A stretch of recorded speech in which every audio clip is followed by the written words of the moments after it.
Keg, for the first time in history, the entire Cole family is together. All three of the Cole cousins. I'm talking Cooter, I'm talking Cletus, I'm talking Crackers. And then, of course, we can't forget about the elusive canary in the coal mine at ringside.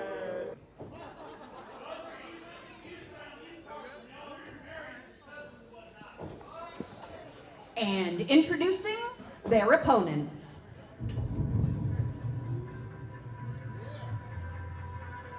It's time for POW Pro Wrestling to ring in the new year and celebrate its best and brightest. Hey everyone, Brian Zane here, the commissioner of POW Pro Wrestling, welcoming you to the countdown show for our next event.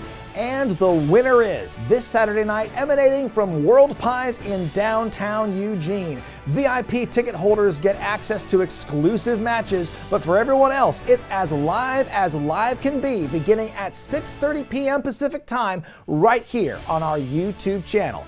Now folks, as the name of the show implies, this is going to be our awards show for the month. We're going to be handing out hardware, the 2025 Powie Awards, voted on by you, the Powder Keg. On our website, powprowrestling.com, you voted for some of your favorite and least favorite wrestlers, matches, and feuds, and we are going to be announcing the winners during this event. But folks, don't worry, there's no stodgy dress code for this. Come as you are, because at the end of the day, you're still going to watch some of the most exciting wrestling action this side of your metropolis this Saturday night. Well, folks, we have some late breaking news as it relates to the POW Tag Team title situation and the scheduled rematch we had for the Hammer Brothers defending against the Flamin' Aces. First, though, let's take you back to last month. Silent Night, Violent Night. Spencer Scott and Zay Perez put their belts on the line in an open challenge answered by the three-time tag champs in the Hammer Brothers. It was a hell of a battle, but at the end of the day, Jack and Sledge made further history in POW, becoming the first ever four-time champs in POW Pro Wrestling history. Now, the Hammers, being the fighting champions that they are, they were more than happy to give the Flamin' Aces a rematch this Saturday. However, we have just learned that Spencer Scott has suffered an injury and will not be able to compete this Saturday night. Now, as the commissioner of POW, I've already had some conversations with Scott and Zay Perez as to how they want to handle the business of this scheduled rematch. And of course, as the commissioner, I reserve the right to replace them with a suitable replacement team if need be. Another matchup the Powder Keg's excited for is this bout pitting the present and arguably the future of women's wrestling here in the Pacific Northwest as the Tower of Power takes on the rookie sensation, Naomi King. Of course, these two ladies have similar backgrounds, starting out as wrestling fans, working their way through the Oregon Pro Wrestling School, but right now that is where the similarities begin and end. The last several years we know about Amira's accomplishments, former POW Pro Wrestling champion in her own right, so it's going to be a hell of a contest, a hell of a challenge for the young rookie. We heard from both ladies and we have some pre-match comments for them right here. And the winner is at POW Pro Wrestling on January 24th. I'm so excited to start off my new year right, to start off with Amira as my opponent. I'm excited because there has been a long history ever since I started here. My first day, I heard your name, Amira, comparison after comparison. And even on my debut match here at POW, I heard the comparison and it did not escape commentary. You have become my New Year's resolution. I'm not just here just because I'm happy to be here. Amira, do not take me lightly in this match. I want you to give it everything you have because I will be giving it everything I have. I'm excited. I hope you are too. Naomi, I have been there since your very first day of training. I have been there since your debut. I try to watch you as much as I possibly can. And I like what you bring to the table. Your energy is great. You're spunky, you're cute. And I know you talked a lot about how people compare you to me. I'm going to be honest with you. I don't actually see a lot of similarities between you and me. I am one of the breakthrough stars in the PNW. I have put a lot of the local promotions on the map, and I have this raw tenacity about me that has made me one of the fastest rising stars, not just here, but in the world. there's only one of me. But, Naomi, there's only one of you too, and you have to show me why that is. January 24th, the winner is going to be me. And that's because I know who I am. You have no shot against me until you figure out who you are. That match is going to be a great proving ground for the youngster King as she goes up against the Powie Award nominee in Amira. And speaking of the Powies, we have two teams that were nominated for Tag Team of 2025 in action coming up next as the Alpha Sigma squad, Brendan Royce and Caleb Kennedy, go up against Stephen Bradley and Frankie Dove. That's Dove and Dangerous. Of course, Dove and Dangerous have knocked on the door of tag title glory a couple of times in their POW careers. Meanwhile, the Alpha Sigma squad still looking for respect in the rankings. And of course, with this uncertainty surrounding the tag title situation now with the Hammers and the Flamin' Aces, this matchup could go a long way in determining the next ones in line. Yes, sir. Come on. New year, Come on. New year, new ass. Yes, And this year in 2026, the Alpha Sigma squad, we're looking to become POW Tag Team Champions. So to get contested into the title picture on January 24th, we gotta go through Dove and Dangerous. Which, ridiculous. You know what? That's cool. That's cool. That's cool. Yeah, you're right. They've been on a roll as of late. Whatever. The only thing, they haven't had nothing to compensate for it, and unfortunately, they don't have a title around their waist or around their shoulders to even show what their work has been done. But that's all right. Because Dove and Dangerous has fumbled opportunity after opportunity, while we have yet to get a single tag title opportunity. Ridiculous. But that's all right. Just like the Green Bay Packers getting dog-walked by the Chicago Bears, just like your hometown favorite Oregon Ducks getting dog-walked in the college playoffs by the Indiana. Thing's gonna happen. The same thing's gonna happen. Faces down, ass up, bang! Well, over the last several months, everyone's favorite homeboy, Kris Brady, has been acting like anything but. Let's take you to where this all began late last year, where after a tag team match went south, Kris Brady took his anger and frustration out on his tag team partner and supposed friend, King Naja. The beating was so severe that Naja has since announced he can no longer wrestle. Well, somebody who is not going to be taking this kind of action lying down is the Kingpin, the bad life choice, Caden Cassidy. Naja and Caden Cassidy rolled together for several months as part of the Empire here at POW. These two go back a long way, and even though they are not associates anymore, the bond runs deep, and Cassidy has made it known he is coming for Kris Brady. He's coming not only for himself, but also his friend in Naja. Take a listen.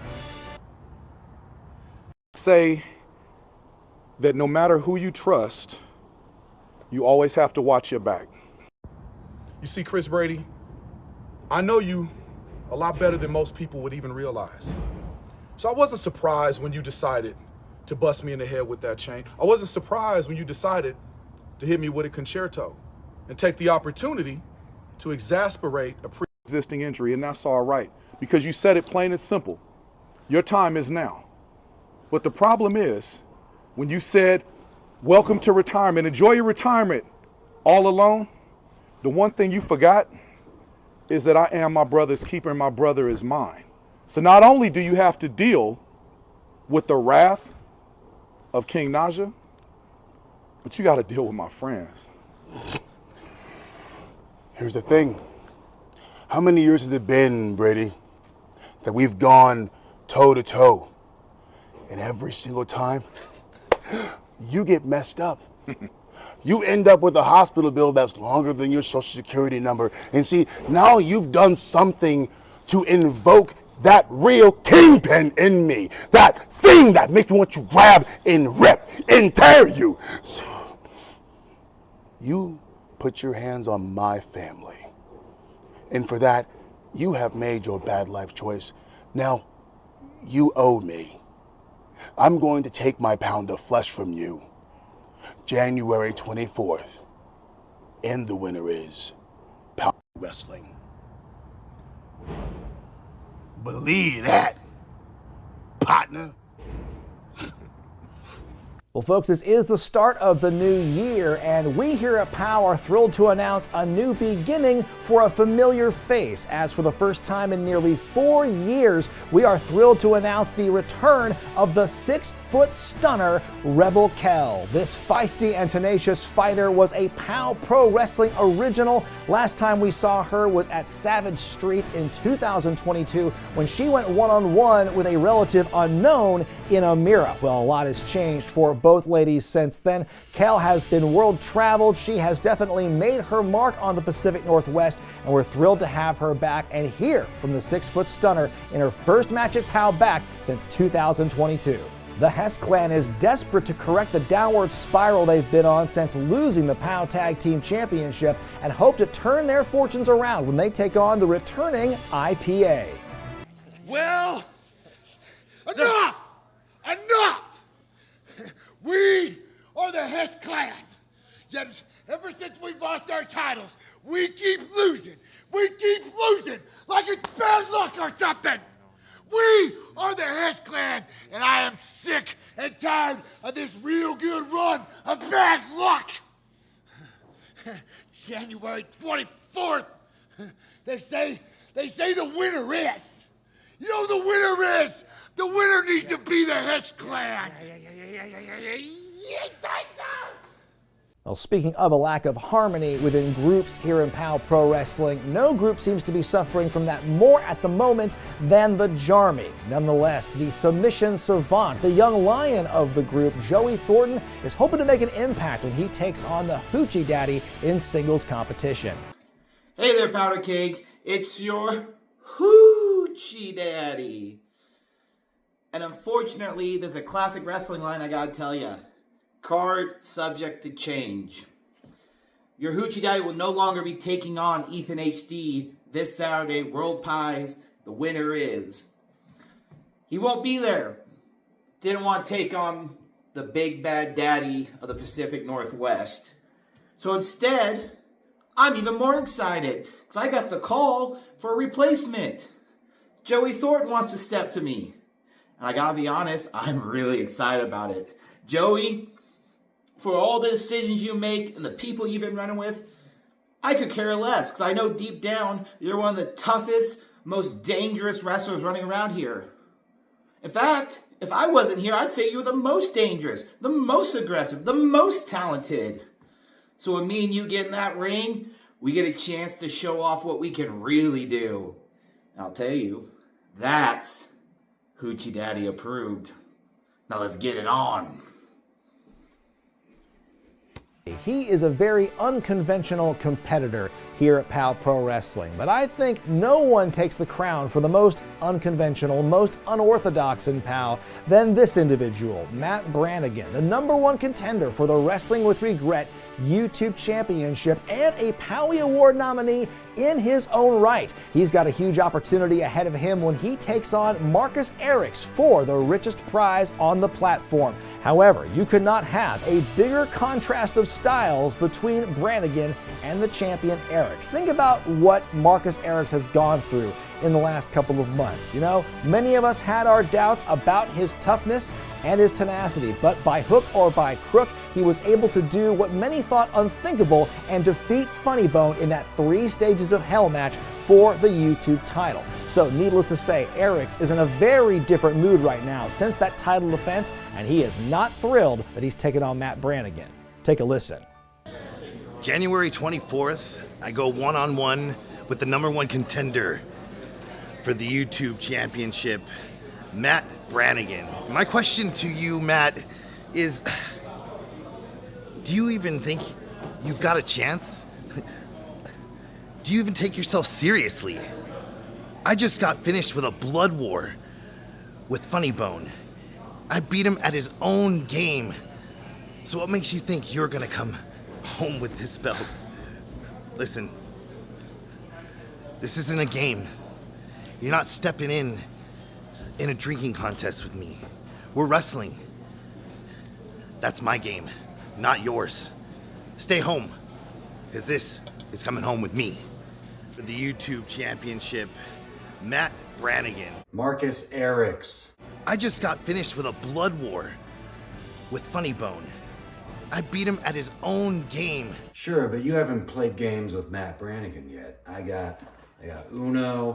I got the charcuterie board game. That's pretty fun. It's hard though. Sequence, Scrabble. I'm really good at Scrabble. So yeah, let the games begin. This isn't a game. Oh, this isn't a game, yeah.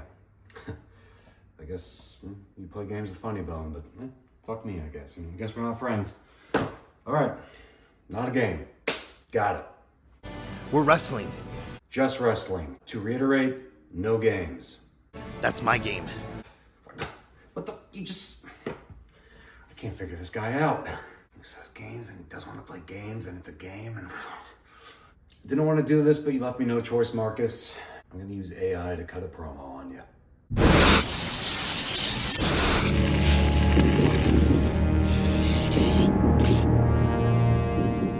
Please roast Marcus Eriks for me.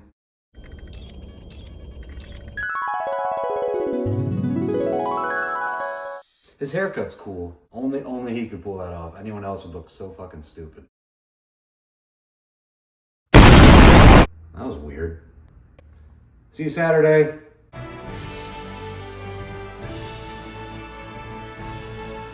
I mean, truthfully, both individuals went through their own versions of hell to get to where they are this Saturday. Marcus Eriks surviving 3 stages of hell, and then of course Matt Brannigan going through the wild card warfare match with many wrestlers, including his own tag team partner in Ethan HD, working against him. So both men have overcome a lot of obstacles to get to this title match, and from my vantage point, it could be anyone's matchup, and I'm very excited to see what happens. Then in our main event, it's a trios showdown as the POW champion Charly, Avell, and Los Sicarios, the Dynasty, take on a few bad hombres in the Devil Drexl, Kid Bandit, and Gunnar Thorson. It was last month at Silent Night, Violent Night when Thorson nearly became the POW champion, but in the end, Charly's wily ways won him the day. Then when the 3-on-1 beatdown began, it was Drexl and Bandit who made the save. You'll remember back at our last base brawl event, Charly Avell pulled out all the stops in that Devil's Playground match to retain the POW title against his former mentor in Drexl. So we do know that Charly does have some impressive wins under his belt, and he does have Los Sicarios watching his back. But how will they be able to hold back the challenge of these 3 wild and unpredictable characters? Let's hear from the Dynasty for more. Bandit, Gunnar, and Drexl, you've now put yourselves in the sight of the Dynasty, and you're gonna feel the full effects of what the Dynasty can really do to you. Hey, calmao, mijo, calmao. January 24th, we get Morrow back. So, just wait till next month. We'll take care of those ugly creatures, monsters, whatever they are. Let's just enjoy this dub that we have, ending of 2025. And then once we get the real Dynasty back, we'll take care of business. Well, folks, you want to talk about unpredictable. You want to talk about unruly. You want to talk about unsafe for the POW champion Charly Avell. It could very well be that in this trios matchup because the champion's got a lot of enemies breathing down his neck. Well, folks, that's just one of the many amazing matches you're going to see to kick off 2026 with And the Winner Is. Let's break down the rest of the card. For the Wrestling with Regret YouTube Championship, Marcus Eriks defends against #1 contender Matt Brannigan. The young lion of the Jarmy, Joey Thornton, takes on the leader of the fanny pack, the Hoochie Daddy. The Hess Clan take on IPA in a tag team matchup. For the first time in 4 years, the 6-foot stunner Rebel Kel returns to POW. Caden Cassidy hopes to avenge his friend King Naja against Kris Brady. The Alpha Sigma squad battle Dove and Dangerous in a bout for tag team rankings. The Tower of Power Amira battles the rookie upstart Naomi King. And don't forget, folks, we will have a matchup for the POW Tag Team Championships, but we will have to wait until Saturday to find out just who Jack and Sledgehammer will be defending against. That and more is happening this Saturday night live from downtown Eugene. 6:30 p.m. Pacific is your start time here on YouTube to watch the whole dang thing. And the Winner Is going to be a great way to start off 2026 for POW. I cannot wait. I hope to see you all there in Eugene, Oregon. But until then, I'm Brian Zane, and we'll see you next time for POW Pro Wrestling's And the winner is... It's time for some pomp and circumstance. POW Pro Wrestling ring.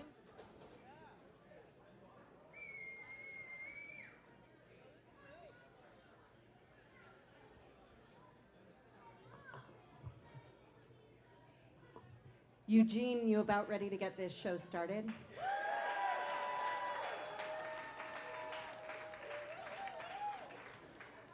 These guys are definitely ready to get this show started. What about this part of Eugene? Are you ready to get the show started? And everybody all at once, are you ready to get this show started?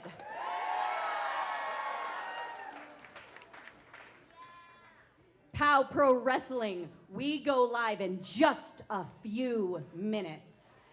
Please join me in welcoming your commentary and announcing team for the evening.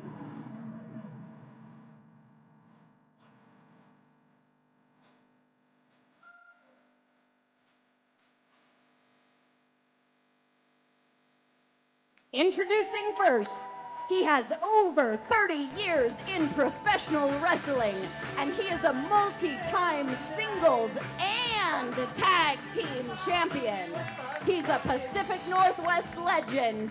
Give it up for Jeremy Blanchard.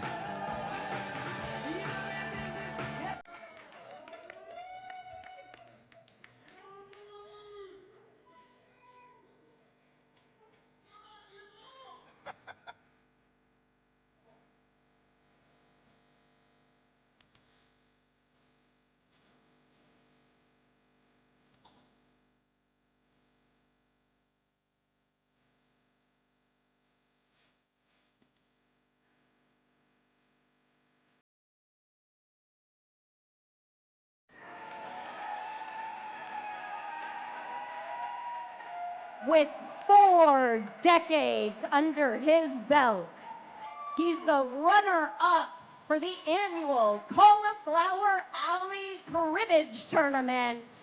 Make some noise for Bulldog Bob Brown Jr.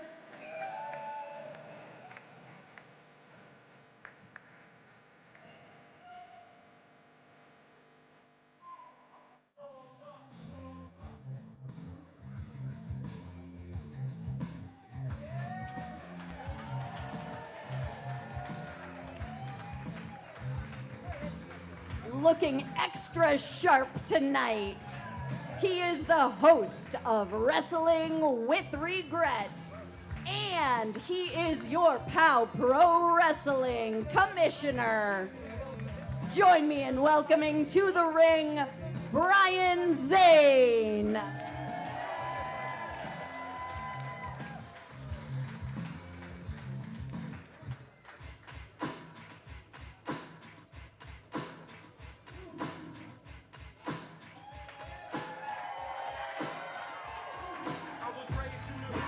Slithering in, he is your host for the evening, the original Penthouse player.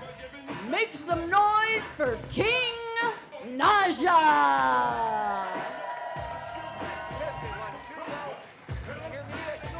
All right. Thank you for that introduction, Dolly. How are we doing tonight, Eugene? Yes, yes, this is our first show of the new year. Are you guys ready to celebrate with us here for And the Winner Is? Oh, man.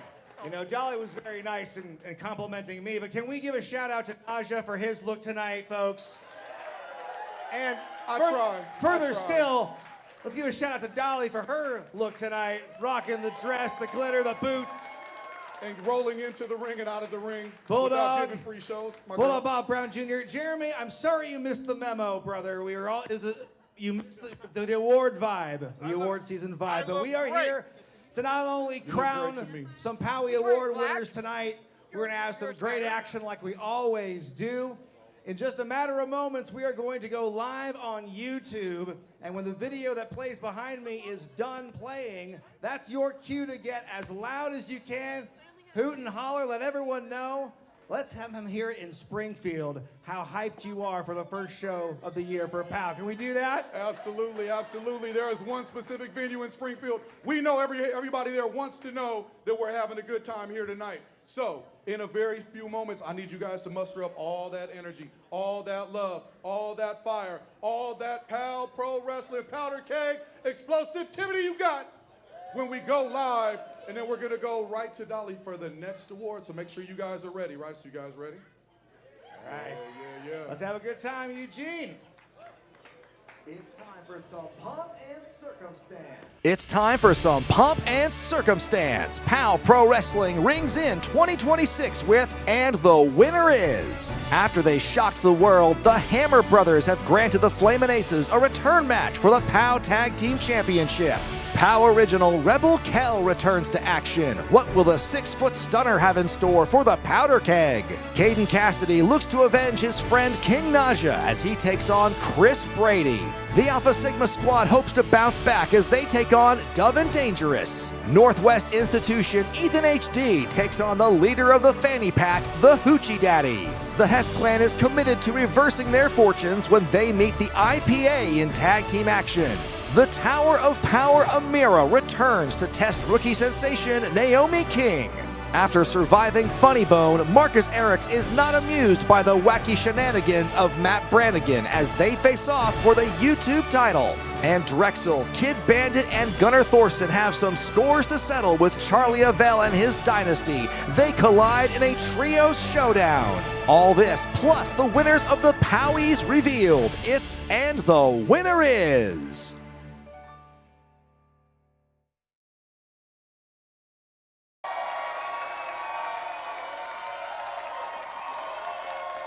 Oh, come on, Powder Keg. You can do better than that.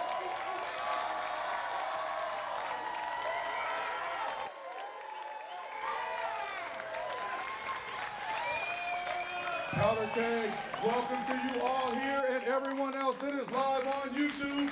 Welcome to And the Winner Is.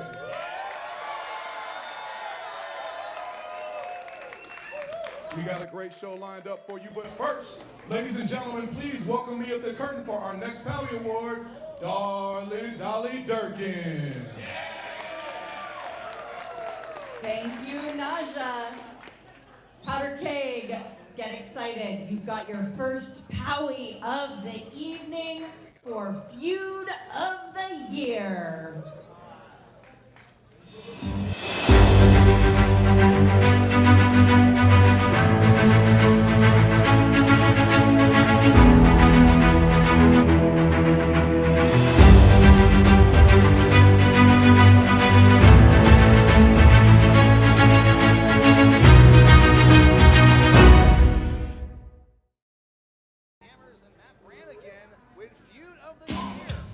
And the winner is Amira, the Hammer Brothers, and Matt Brannigan. Please join me in welcoming the Tower of Power herself, Amira!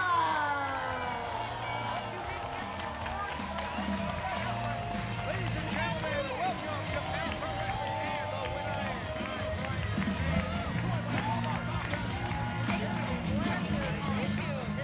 Hey guys, it's award season here at POW, and here's our first winner of the night. Really annoying to deal with, but you know, I am so grateful to have this award, and POW has been a home for me ever since I started 3 years ago, and I can't wait to go into this next year. More matches, more great matches, and make every single one of you happy with everything that I do. Thank you guys. Thanks, Amira. Have a great match this evening. We'll see you later. And now, Powder Keg, are you ready for your opening contest? So that was short and sweet there, like Amira, I guess. Contest is a singles match and is scheduled for one fall with a 15-minute time limit and is sponsored by Video Game Headquarters. Making her way around the ring from Portland, Oregon. She is the Tower of Power, Amira! What a year Amira had in 2025. Spent a good portion of it as the POW Pro Wrestling Champion. And guys, you see here, proofs in the pudding. She is one part of the winning equation for Feud of the Year of 2025. And she, not a lot of time to celebrate and sit back in her glory because she's got a match coming up next. But there is something you need to be made aware of, of course, is Amira can't challenge for that POW Pro Wrestling title while Charly Avell is the champion. That is correct. Right now, Amira's got more important or bigger things to worry about. Her opponent, don't sell Naomi King short. Another one that's tough. Put your hands together for Naomi King.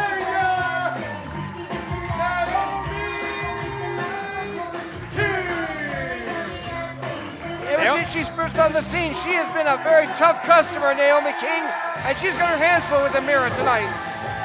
Naomi King has made it clear that she does not want to be in Amira's shadow. She said that from day one, from her first day of wrestling training at the Oregon Pro Wrestling School, she was compared to Amira. Well, look at them. I mean, they look very, very similar.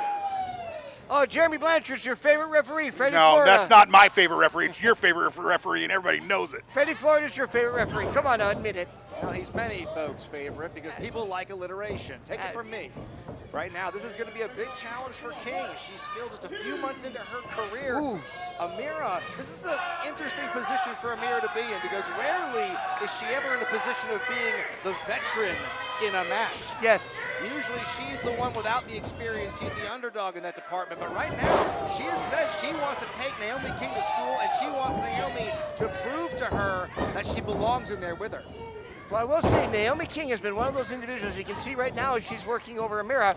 She is definitely one of those powder keg kind of wrestlers. You know, she's a small person, but in a really explosive package. Oh. And look at that.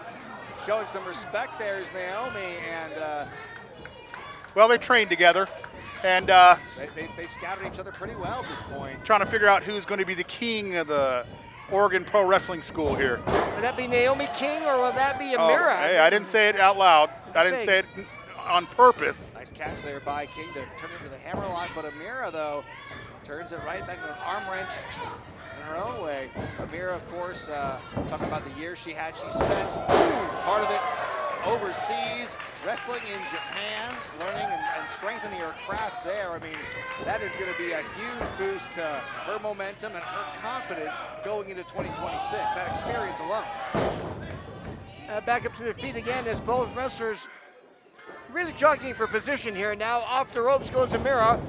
Look out, and oh, wow. Big short tackle there by Amira. Coming off the ropes is Amira. Naomi. Oh.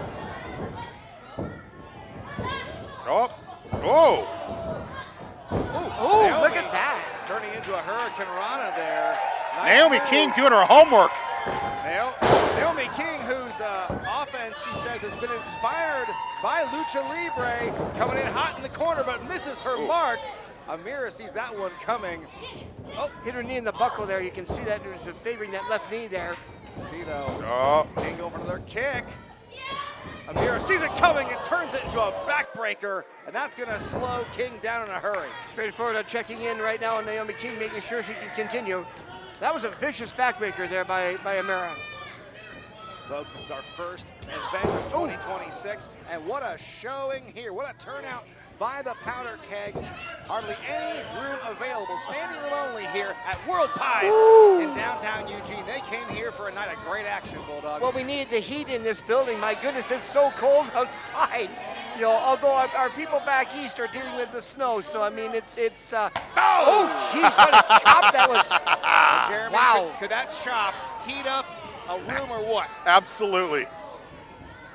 Well, that's the first chop of the match. You know, Amira, misses that one, though. Oh, back at it, look at that. Look at that series, though. Feisty flurry of offense by King here. She wants to prove to Amira, prove to herself Prove to the powder keg and to everyone that she is not just some Amira wannabe. She's her own woman. Oh, but she just gets rocked by that snap suplex. That was made famous by the Dynamite Kid, the snap suplex.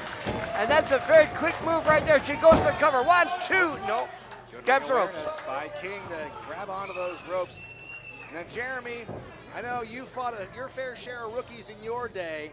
What's the number one thing to avoid getting caught? What happens, you know, if a rookie catches you slipping one day? Well, the problem is with the rookies, their adrenaline is going so fast that you have to be careful. You want to dictate the pace of this match as a vet. You want to make sure things are in control, and you do not want her to catch you with something. Two count. Do not want to get caught with something unexpectedly. Right. Confidence can be a killer, and wrestling, I always say, it's more mental than it is physical. But what do I know? I never wrestled. Well, except for that one time. Yeah, we won't talk about that. So, Amira right now, using her weight there on Naomi King, has the legs tied up in a grapevine. Look at this. Sailboard. Bow and arrow, bending King backwards. Right in the middle of the ring. Boy, you said it. Oh, look at that. Nice turnaround. Quick thinking there by the rookie. I don't think Amira saw that coming. You could see the frustration on her face. Oh, shots by Amira. Look at that. Just rocked Naomi King. Did you call her Manira? Amira, I said. Oh, okay, well. The pre-match comments I heard from Amira in the kickoff show ahead of this one. Boy, she had almost had some venom in her voice if I didn't know any better, because she wants to prove, of course, has her own things to prove. She wants to make 2026 her year. She's already won one Powie Award tonight, as the cover could be it. Oh, that might have been a quick count there. That was very, I think it's a very consistent count by referee Fred Florida. Absolutely, and the one thing that Amira needs to know is that even though she may not be able to challenge Charly Avell for that championship, she's sending a message right now to anybody who does get that belt from Charly. That she, oh my goodness, look at that standing crab there.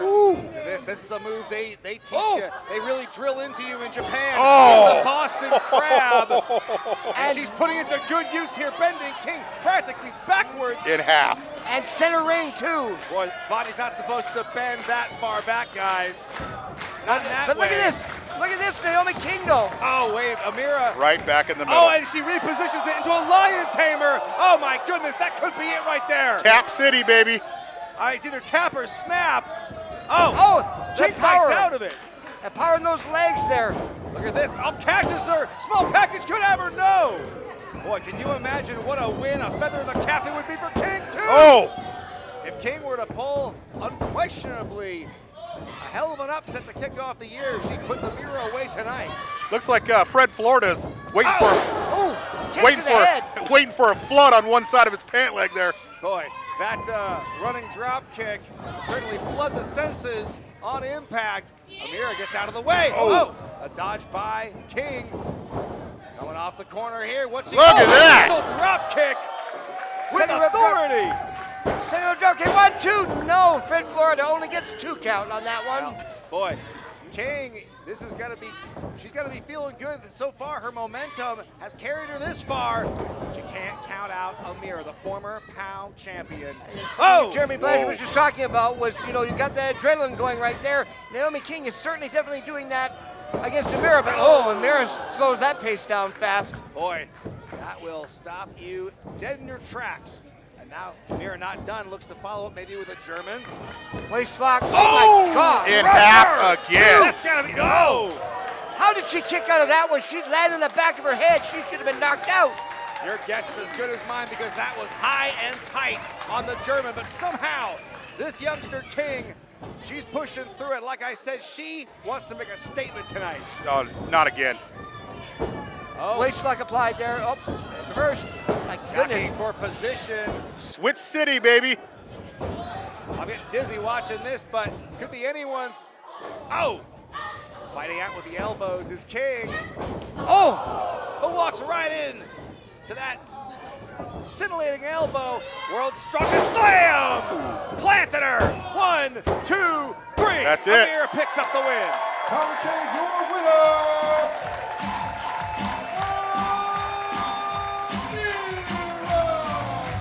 makes a statement. My goodness, Amira makes a statement with that move.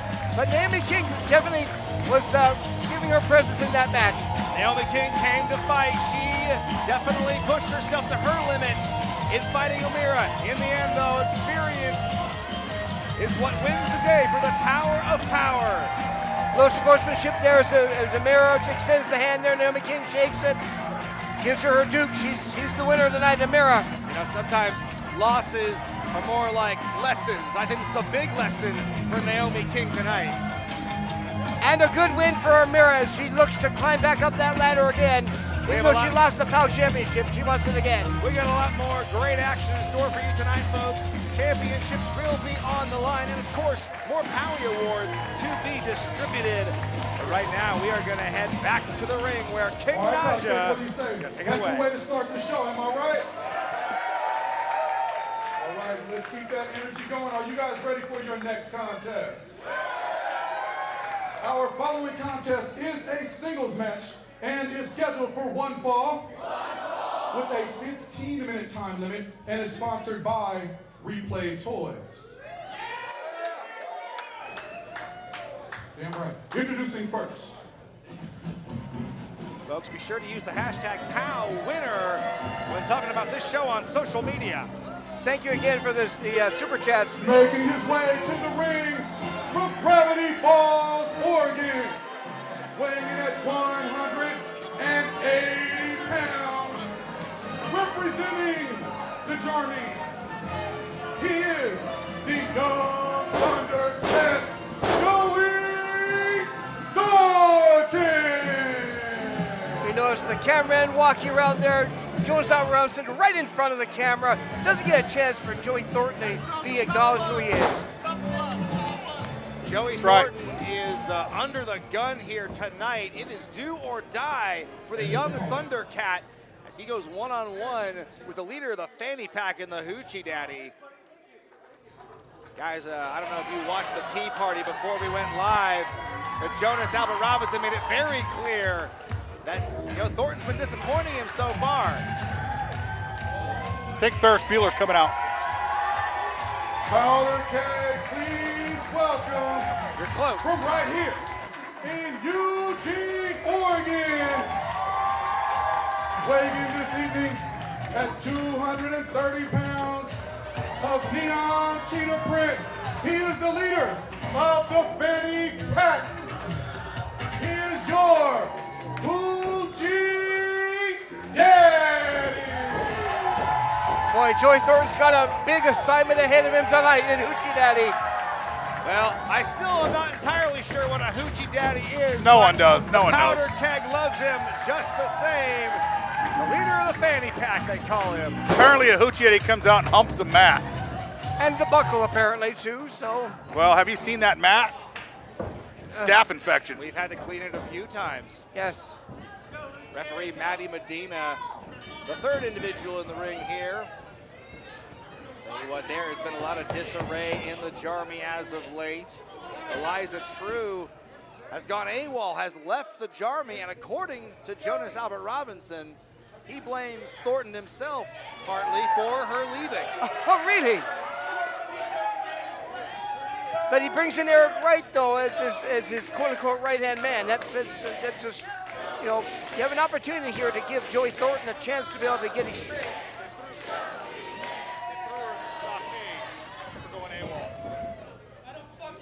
May we have got ourselves a proving ground for both individuals.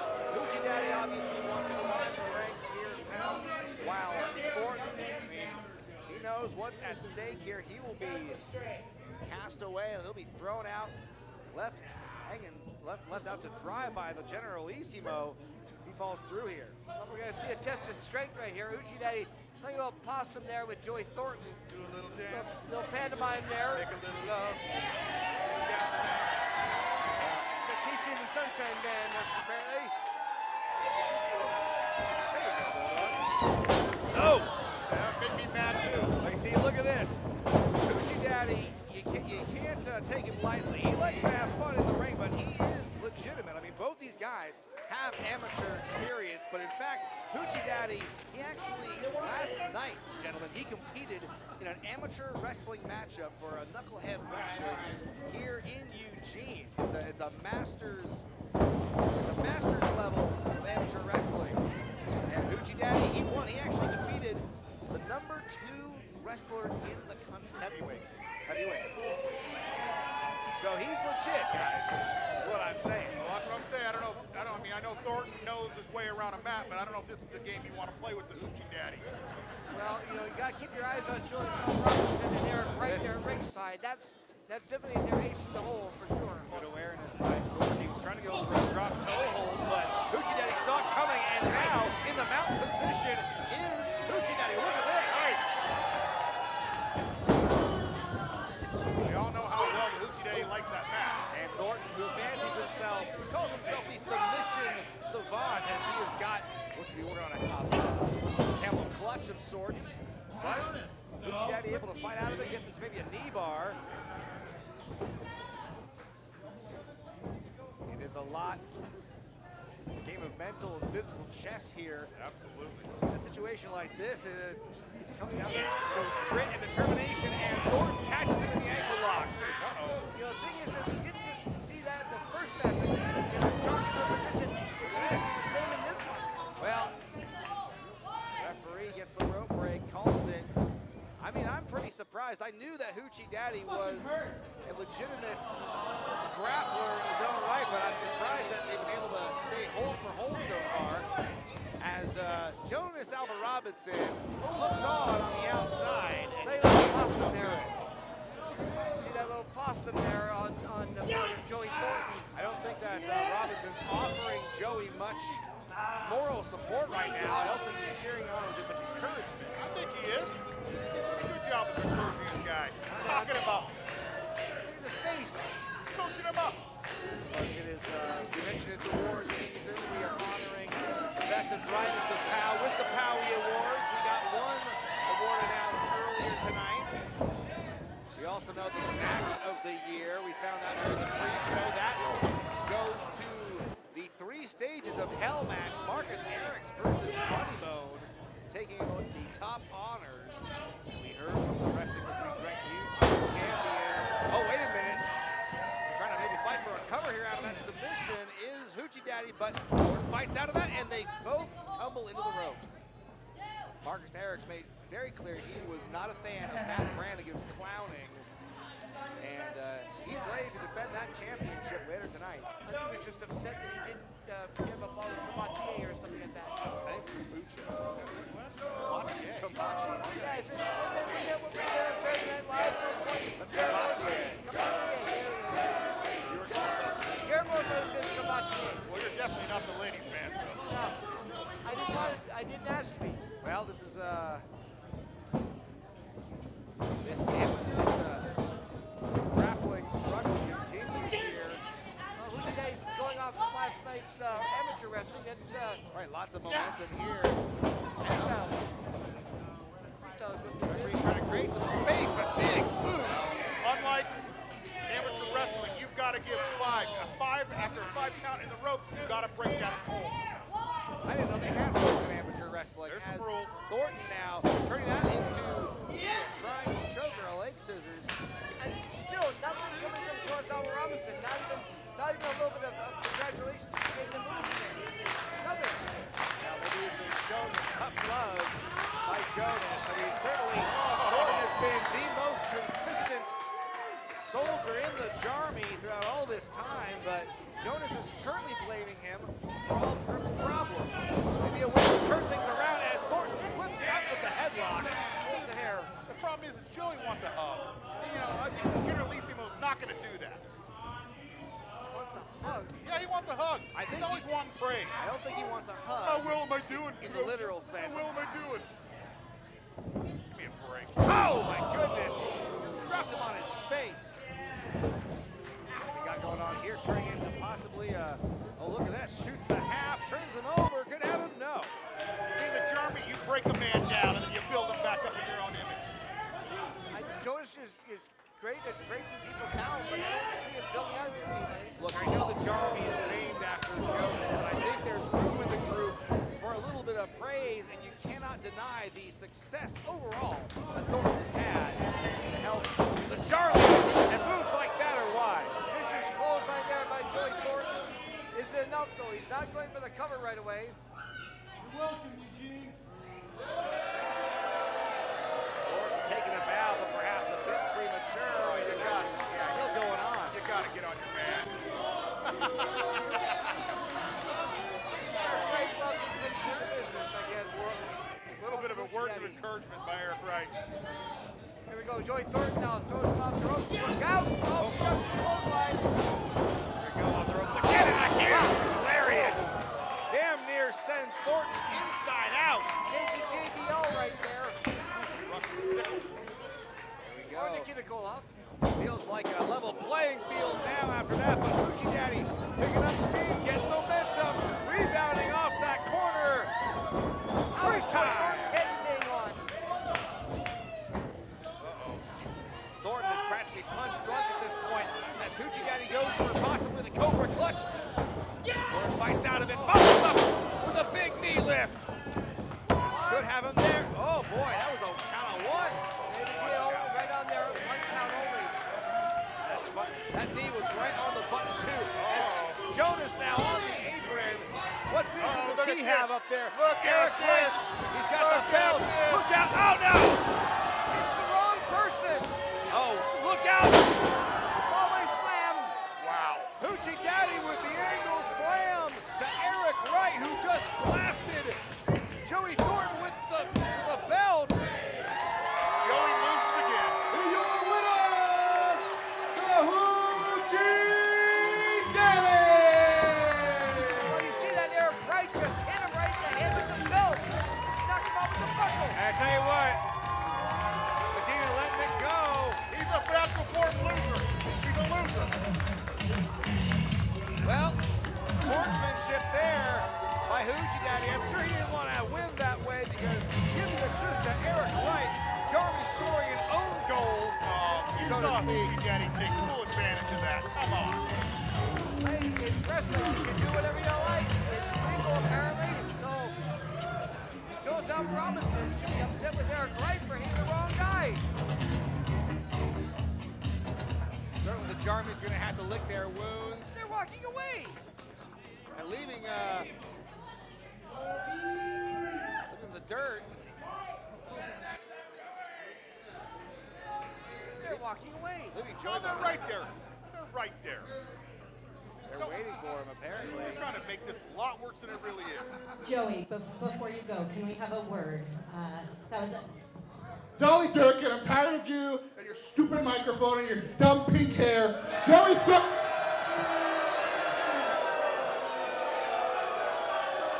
A man is talking! Shut your mouths! We had that match served up to you on a silver platter and you still managed to knock it over. Next month, you will be ringside and you will make sure that me and Eric win those tag team titles.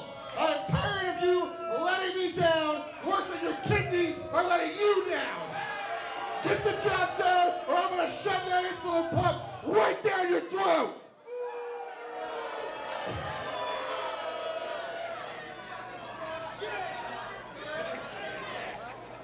Jonas has certainly made his feelings known.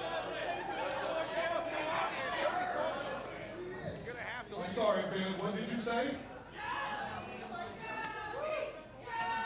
I suppose this would be a good time to remind everyone that we have a 50-50 raffle this evening. I highly recommend that you shoot your shot and see if you can win half of the pot. Go see my friend Phoenix for tickets.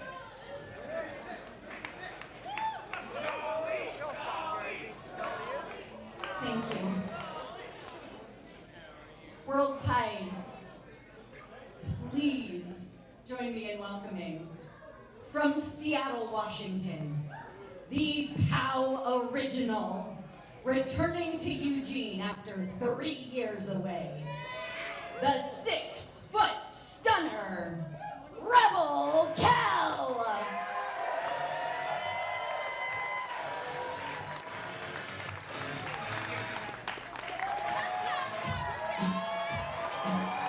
What a reception for a POW original Rebel Kel. I've not had a chance to see Rebel Kel, but she looks like she's really a tough customer, no matter who she faces.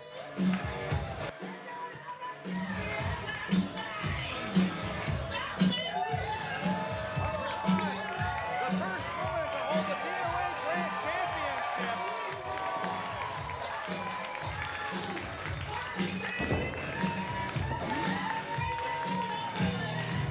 All right, Kelly. So as Dolly said, it's been 3 years. What do you want to say to these good people here in Eugene? How's everyone feeling tonight? What's up, Powder Keg? It has been a long time, and I'm thrilled to be back. But I am not thrilled about the circumstances that led me to come back. The reason that I'm back here is because Wait a minute. We may not know what led Rebel Kel to come back here because Your favorite guy's coming out. somebody else has asked for time apparently, or maybe not asking for it, but demanding it. Come on here, Rebel Kel. Fool yourselves, that's right. I've got a microphone and you have your music. Stupid little voices. Cut my music. That's brother Levi Shapiro, who has chosen to reign on Oh, come on, Kel's Powder parade. Keg. Is this what you're gonna do? You're gonna show respect to me like this?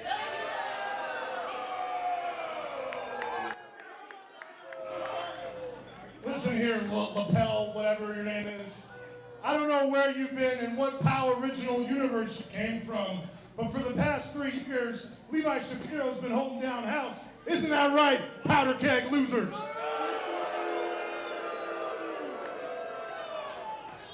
So I don't know what the POW brass was thinking about giving you an ounce of microphone time, cutting into my important announcement that I believe I've been screwed out of 2 Powies this year, and truthfully, I blame a certain somebody that I don't even want to announce right now.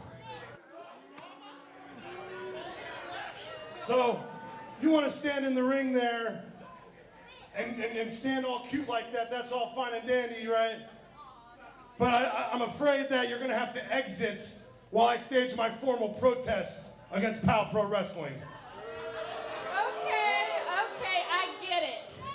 You want the spotlight so bad. If you want the spotlight, why don't you shut your big mouth up and get in here and fight me? Oh, a gauntlet down there. Brian Zane, is that official? Wait. I don't care what Brian Zane has. You want...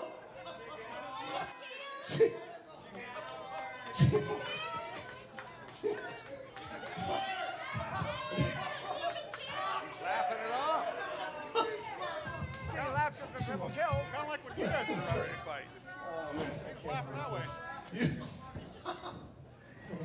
All right, so you, right now, what? Wait a minute. Oh, he wanted to try and get the drop on Kell, but she saw it coming. Well, just like Brad Levion, it'd be that party. Well, Bradley was the first man out of the ring. And the 6-foot stunner quickly making an impact and telling the fans to get out of Dodge. Oh, no. Incoming missile. Welcome back to POW Pro Wrestling, Rebel Kel. Wasting no time in her first match in nearly 4 years here in Eugene. Go for the cover, only a count of 1. Well, she's, there's 2 people that Levi Shapiro doesn't like, Rebel Kel and Brad Lee. Yeah. Both of them are in the ring at the same time. Boy, the misadventures of Brad Lee continue. He He has the worst luck officiating these matches than Levi, who's got his own gripe.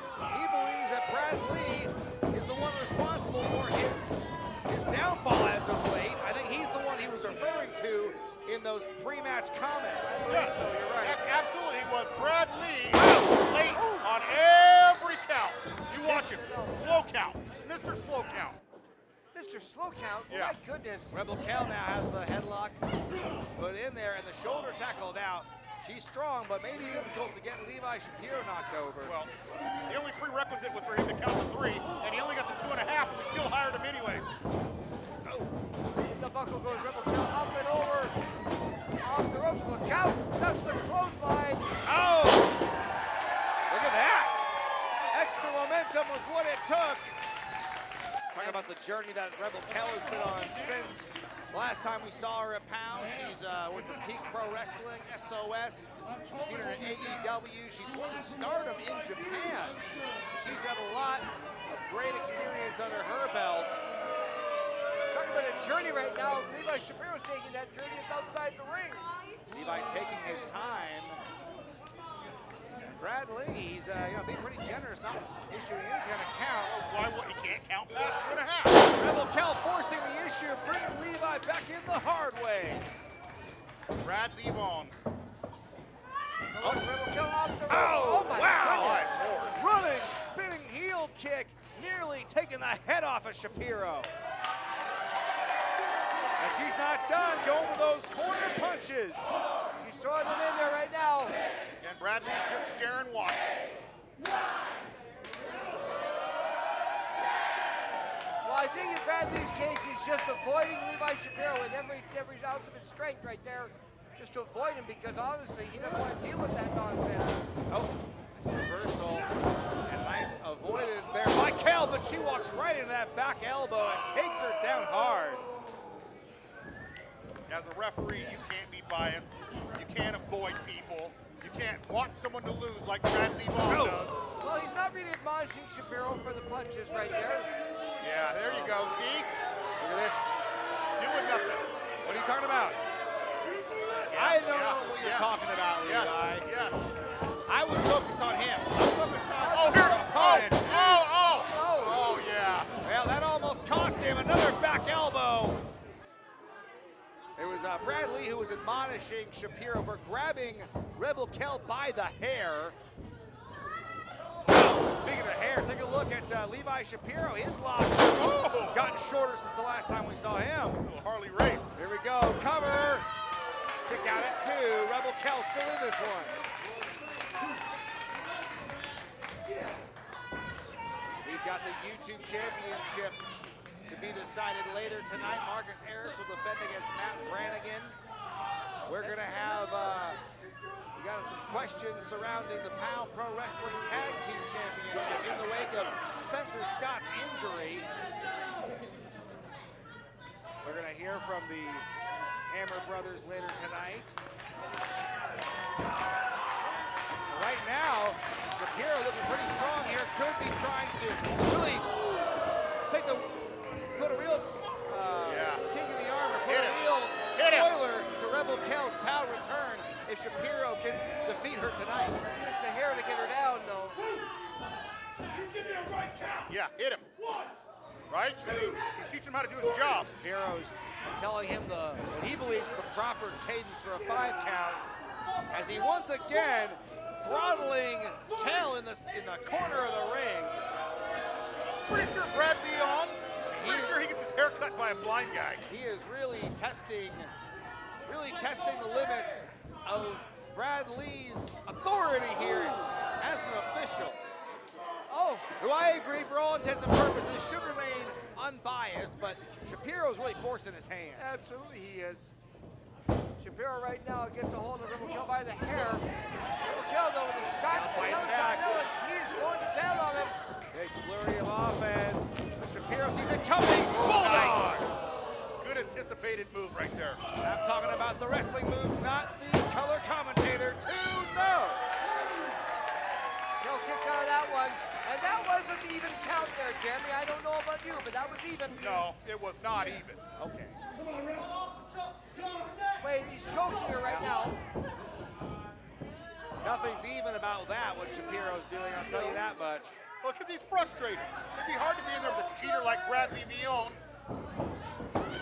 Oh! Geez, just peeled her by the hair. Throwing her down with force into the corner. Nowhere for her to go right now.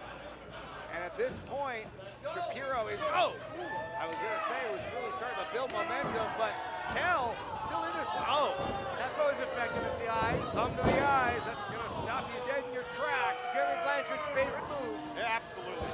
Shapiro knows that, also knows that move better than anybody. I think Jeremy taught him that one. Big suplex. Center ring, here we go. Came down hard with that suplex. Did Kell, but look at what we're thinking. Pushing Shapiro off. Oh, but look at that. He's fast, stays tenacious in the cover. He was there. I mean, he didn't go for the cover right away. Oh, goes for the spinning fist. Walks right into a super kick. Again. He's got to take a few more of those to take Shapiro off his feet, I believe. Up and over. And over the ropes goes Kell. Oh, look at this. Kell with the evasive maneuvers. What's she got in mind here, going up to the high rent district? Cross body off the top. That took the wind out of the sails of Levi Shapiro. Shapiro is reeling, and the powder keg is ready to explode here. Oh, big body slam. Takes him down. Bradley with the count. No. That was a close one. That would have been the slam heard around the world. Kell looking pretty strong here in her power return. Last time we saw her in the ring was against, at that time, the rookie Amira. I'll tell you what, things have changed for both ladies a lot since then. Take a look at the claw. Shapiro's got the claw. I know what that feels like. I bet you do. Kell fights out, but then falls right into a suplex. That's gotta hurt. It certainly does. Shapiro with the cover, shoots the half, 2 and... Wow. Wow. You said it, Bulldog. That was close. Yeah, get him. Shapiro cannot believe it, and he's blaming Bradley. I would too. That was a regular count. What is Shapiro doing? Do not put your hands on the official. Hey, wait a minute. Bradley has the authority to push back. And he did. Oh! Goodness, left track. Is it enough? Planted him, did Kell. And that's a 3. And your winner, Rebel Kel. Lord be mine. The 6-foot stunner victorious in her first POW Pro Wrestling match in nearly 4 years. Welcome back to Eugene Rebel Kel. Levi, you don't touch the official. You do things like that, and the mistakes can happen for you. And it certainly did, as Rebel Kel gets the victory.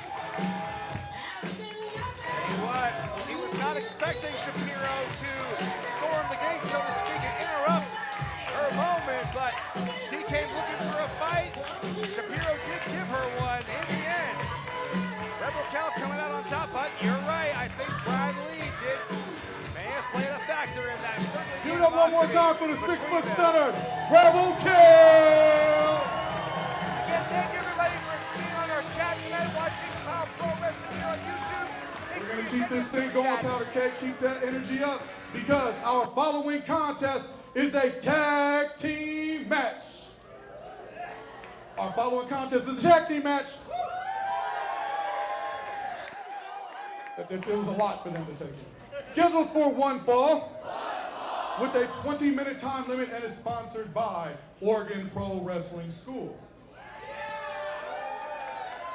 Introducing first. Well,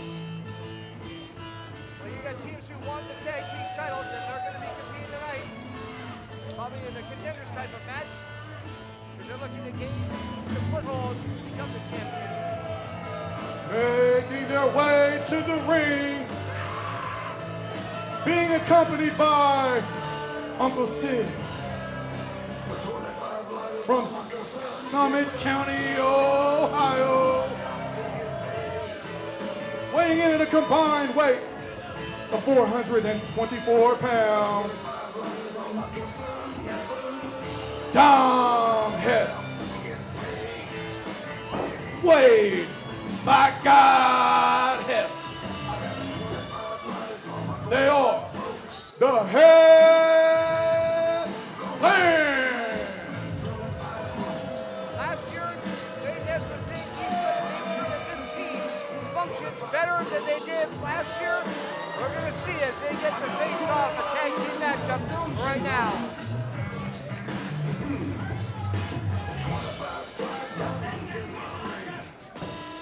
Uncle Sid has the microphone. Never mind. Wait. This.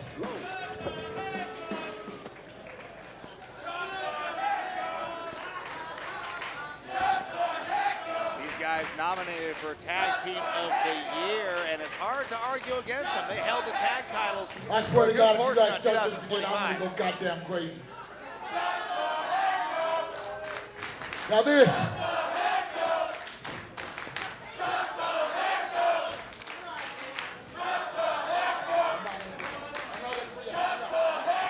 Powder Keg not fans of the Hesses here.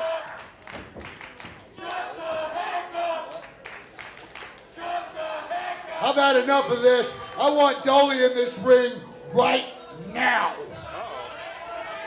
Dolly in this ring. This is supposed to be the Powies, and I want my award, damn it. Yeah, come on, Dolly baby gherkin. Do something useful, boy, and fetch me here. Come on, sweetheart, I ain't got all night. I got stuff to do. I believe we're supposed to be announcing the winner of the Tag Team of the Right Year here. after this It's time matchup. to present the Hess Clan with Tag Team of the Year, sweetheart. And you're the lucky gal that gets to do it. It's got to be the greatest day in your life. How does that make you feel? It doesn't matter how it makes you feel. Now, why don't you get on your microphone and tell these people who the... Tell these people who I am. Tell these people that we're the Power Award winners. Now wait a minute. Two people who are not going to take this line down. Patrick Tully and Tristan Marcus, the IPA. Oh, they're certainly making short work right there of the Hess Clan. Oh, Dom goes face to face with that turnbuckle pad and then gets squished in the corner. Look out. Oh. That's something we haven't seen before. IPA, these guys who've had a couple of matches here at PAL looking to make their first match of 2026 a big one.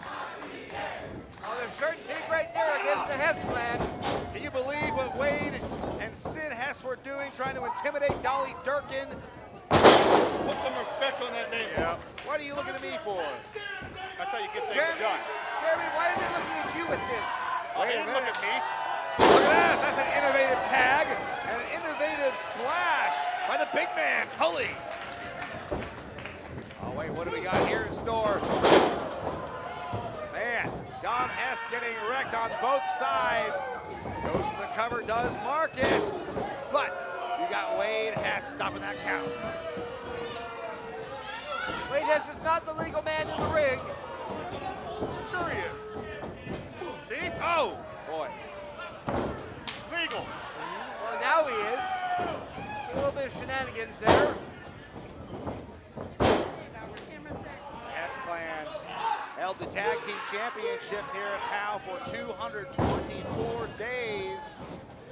Nearly 2/3 of the year, and they certainly believe they're Tag Team of the Year here at PAL. Should be. Well, we're going to find out after this matchup. We will announce the winner of the Powie Tag Team of 2025 as voted on by the Powder Keg on our website. So, I don't know. I don't want to say it's a popularity contest, but the Hess Clan have not ingratiated themselves to the Powder Keg. Not at all. But regardless whether or not they're fan favorites or not. Get that guy out of the ring. Oh, someone needs to vacuum that guy's back. Look at that. Tully, Patrick Tully, trying to argue for some order here, but you will get none with the Hesses, especially with the third man, Uncle Sid, on the outside. You mean he's sitting down after his shenanigans there? I'm sure he looks innocent now. Oh, yes, absolutely. Oh! Dom, that controlled frenzy. Maybe a little more uncontrolled frenzy of Dom Hess the youngin of the Hess Clan. Dom's always a picture of control, isn't he? Very much so. Very in control of his emotions. Oh, look at that Riddler knee can drop help that, you know. to the back of Marcus. You know, can you prescribe him some Ritalin or something like that, please? I'm not a doctor. I haven't even played one on TV. Oh! For some reason I thought you were Dr. Marcus Welby. I'm sorry. I was wrong. Hess Clan in the driver's seat here. Wade Hess really feeling himself as he's just stepping on Tristan Marcus's hand here. Oh! Fans here are trying to will him on. Last time we saw the IPA was back in August at Rough House. They've been shot there. Mostly competing out of Washington State. Tag, trying to make a name for themselves. You know, the name of the team's very appropriate given their location. Dom, now the legal man in the ring again. Big running face buster here. Goes to the cover. Fidel Martinez, the official for this matchup. Well, IPA will be at home here because there are pies where there is a bar. Of course. And I do believe that they do serve some beverages that are of the craft brewery variety. Of course, look at this abdominal stretch Okay, here. wait a second here. Added pressure applied by Wade, who I thought was caught red-handed, but I still got it. referee still letting it go. Nope. Nothing to see here. Boy, that was close. That was very close there, Fidel. Look at this again.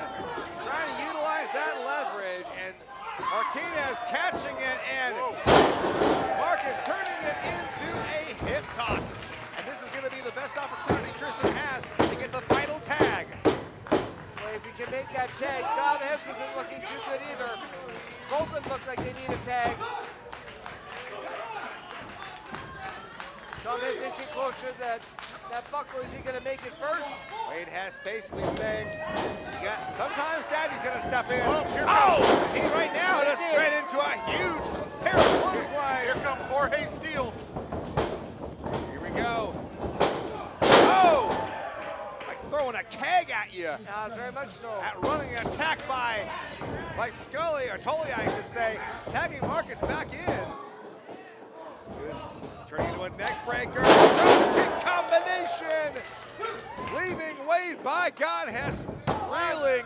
Goes to the cover, broken up by Dom. Good breakup. That was so close.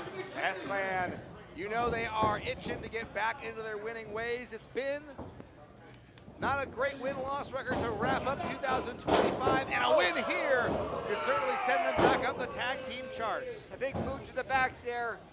Well, what I don't understand with IPA is they just tagged in a fresh guy. He turned around, did 2 moves, and tagged in the guy that got beaten up for an hour and a half. Bad tag team moves. Well, look at that. Third man in the situation there with Sid just posted him. Once Marcus got in line here, got on the shoulders, Dom fights out of it. That's the most action he's gotten all night. Hey now. Good evasive maneuvers by the youngest Hess, but Marcus kicks out.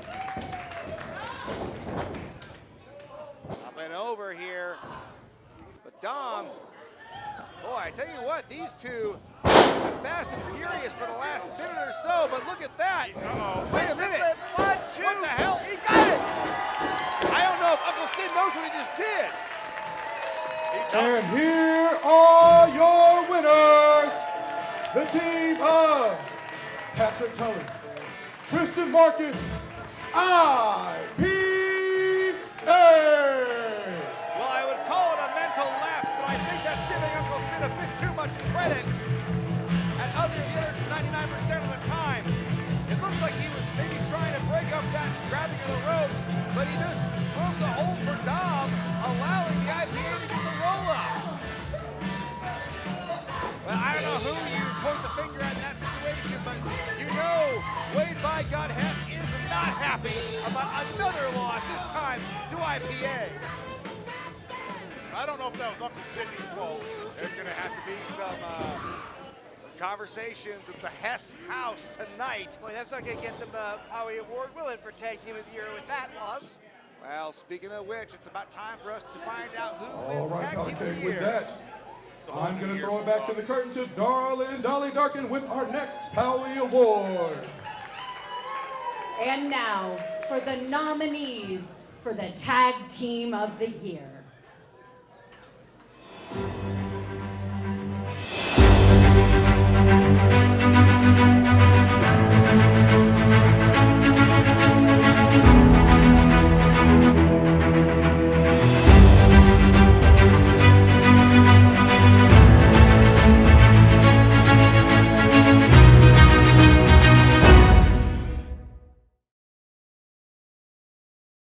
All the popular people.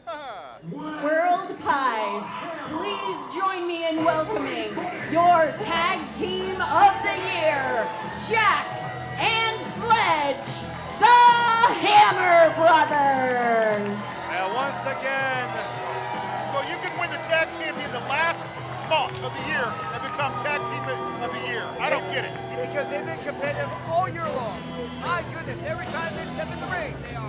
I mean, they are certainly one of the most popular acts in POW Pro Wrestling history. Once again, Jack and Sledgehammer winning Tag Team of the Year here at POW.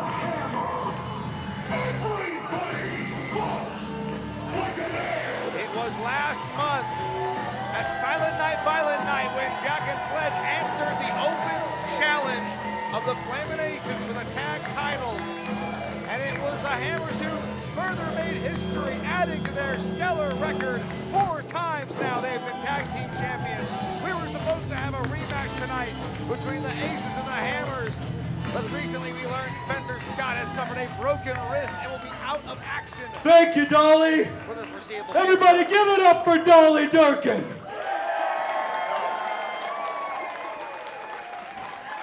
Sounds like she's been taking a lot of verbal abuse tonight, and I gotta say, anybody who shares a name with a hand truck is okay in my book. Now, once again, the Hammer Brothers are the POW Pro Wrestling Tag Team of the Year. And Sledge and I just want to say thank you to all the Hammerheads out here who cast their vote for the Brothers of Construction. But we also want to take this opportunity to acknowledge another tag team that had one hell of a year. A tag team that captured these POW Tag Team Championship belts. A tag team we defeated just last month in a hell of a match to win these POW Tag Team Championship belts. A tag team that was supposed to go toe to steel toe with the Hammer Bros for these POW Tag Team Championship belts right here tonight. However, one of this tag team's members suffered a work-related injury and has been placed on medical leave. But Hey, at least it wasn't an our job site, guys.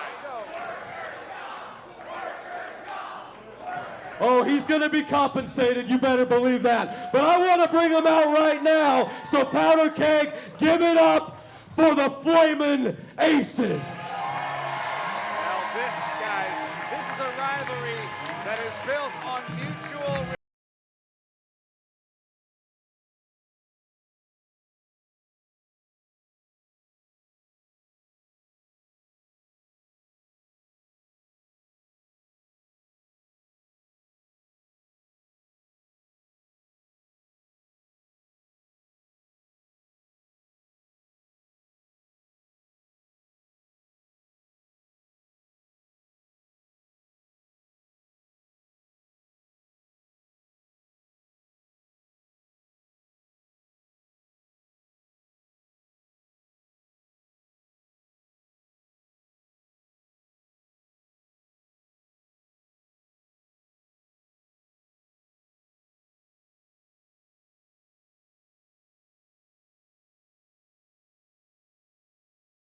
I'm just as disappointed as you are. Because as you can see, I suffered an injury.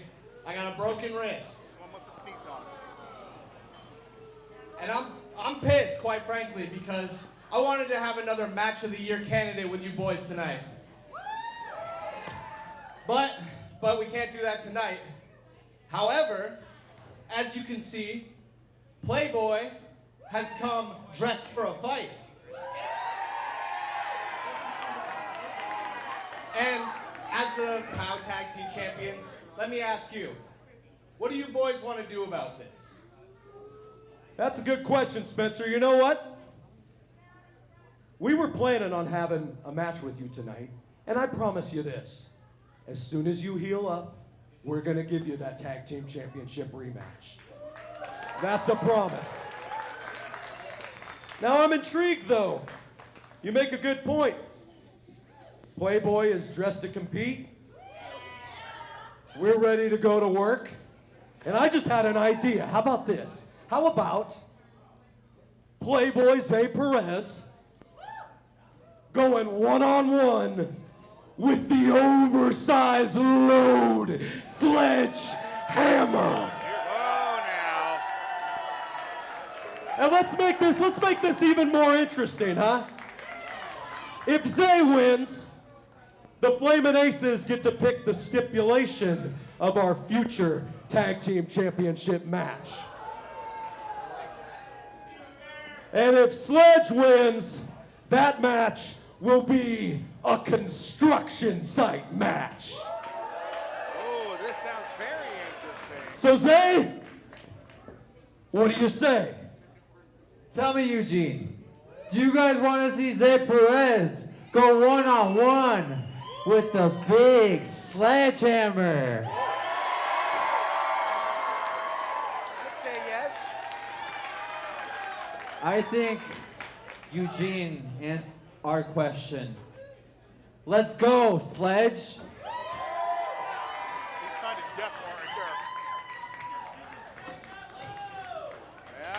All right, let's go to work. All right, I think I'm hearing in my earpiece. This match is now official as per Brian Zane. The following contest is now a singles match scheduled for one fall with a 15-minute time limit and is sponsored by Pink Perk Espresso. Already in the ring, your competitors, Sledgehammer and Playboy Zay Perez. Oh, great. Freddie Florida's out here already. Yeah, and Zay Perez is giving up a lot of size here to Sledgehammer. I would say about 4 times the size right there. As Freddie Florida rings the bell. Well, I mean, Zay Perez, he's a brave man for going steel toe with Sledgehammer. He certainly gives up easily 150, maybe even 200 pounds. 150. He's one leg. That's one leg. That's one of Sledge's legs. And speaking of which, Perez might have to chop down the oak tree, go for that vertical base if he wants to come out on top of this one. Now we've just made this official. The winner of this match, that will determine which team picks the stipulation for the upcoming Tag Team Championship rematch. I'll give it to the Playboy. This is smart. This is a smart. No, Very. this is not. Well, I mean, to try to Irish whip a man like Sledgehammer is a fool's errand. I don't care who you are. I don't care if you juggle cinder blocks for a living, it's going to be difficult. He's going to have to go with speed, and more speed. Yeah, exactly, and evasiveness, the quick agility by Perez, he's going to have that in spades. He's going to need every ounce of agility if he wants to win this for he and Spencer Scott. Well, we know that the Hammer brothers are asking for the construction site match. If they win, it'll be interesting to see what it is if Zay Perez can actually get the victory. What kind of match they will take. Absolutely. Now, wait a minute. Oh, Perez again. I'm kind of surprised. He's got Sledge reeling here. He's almost wobble-legged. He's like chopping down a cherry tree right there. Oh! You hear that slap? Caught in mid-air with the goozle, and I think Zay's going to pick up some frequent flyer miles. Wait a minute. Oh, boy. Oh. Zay was able to flight out of that one big time. Guys, like we've been seeing all match so far, Perez is going to have to, he's going to have to move like lightning, faster than fiber optic here. Boy, one boot from Sledge sends him crumbling. See how quickly Spencer Scott was willing to offer up the sacrificial lamb, his partner? Hey, go in there and go ahead and take him on, buddy. Just sit him. Sledge was trying to come across the ring, though, but his leg gave out after several kicks by Zay Perez, and the type of hurricane Karana nails Sledge's face into the mat there. Zay upstairs, second rope, look out. Oh, missile drop kick right to the solar plexus, sending Sledge down, could have him here. Wow. Take a lot more of that. A lot more than that. Only a 2 count from Fifth Florida as we get ready. That might have been Zay Perez's best shot. I mean, how often do you see Sledge go down the way he did? Like a, I hate to, pardon the expression, he went down like a bag of hammers. Well, or a big oak tree, whichever you like. It just, regardless, Zay Perez though, wants to go play, but he's way coast to coast there. Going to the air has paid off so far. Uh-oh. Oh, dear. Oh, sit out power bomb. Just about ready to say, do you think this is really going to last? That just about compressed Zay's spine. He's got him. Oh, my. How did he kick out of that? Did you see that? Fifth Florida, I think, had a paper in between the mat and that third count. It was that close. Boy, after that, I think Zay's spinal column went east and west, yet somehow he was able to kick out. This impromptu singles matchup, a slight audible from the scheduled tag team contest we were to have here. If you're just joining us, Spencer Scott broke his wrist last week, unable to compete here. But if Perez wins this matchup, he and Spencer will get to pick the stipulation for the eventual tag title match. But if Sledge wins, it's going to be a construction site match. You can see that left leg is bothering Sledgehammer big time on as he's trying to get some feeling back in that leg again. You think Fifth Florida went into the barbershop and asked for the Beavis? He might have. Definitely not the butthead. No. He's just busting on God, I think. They call him. Oh, no. Uh-oh, but now Sledge on God. He's backing it up. Oh, dear God. This could be bad for Zay Perez. This could be a fate worse than a broken wrist. That's still not going to work. Zay's got the feet up to stop him. That's still not going to work. He's blocked it a little bit. This could be a trash compactor. Oh, no. Oh, dear God, he's crushing him. Oh, no. Oh, heavens no. Yeah, I would definitely agree. Trash compactor right there. He almost made him do the Marilyn Manson. What's that one scene from the movie where the guy in the wheelchair gets pulled into the ultrasound machine? I don't know. The MRI. Oh, God. Oh, Sledge, I mean, once he's upright, he is a hard man to bring down. Oh, no, unless he brings himself down. Oh, boy. No. Oh, boy. I got flashbacks to Who Framed Roger Rabbit. Perez looking a little like Judge Doom after that steamroller attack. He's almost as bad as the canvas. You ever seen one of those flat pennies? I was going to say he's pretty close to that. Yeah, that and 50 cents will get you a nice commemorative Zay Perez penny. Oh, look at this. Turns it into driving those knees into the spine of Sledge. But didn't stop him at all. Oh, kick right to the mush. I think the beard absorbed most of it. Yakuza kick again. Sledge remaining upright. Trying to go for that leg again. Oh boy, Zay's got to watch out. If Sledge fell on top of him, that's it. That would be it. Yeah. Shining Wizard. Zay's got it here. Hooks the leg. Putting all. No. You know, Zay could put all of his weight and then some on top of Sledge. That's not going to be enough. But he got more than I gave him credit for right there. Yeah, that's true. And Fifth Florida with the 2 count on there. Not enough, though. Zay Perez still trying.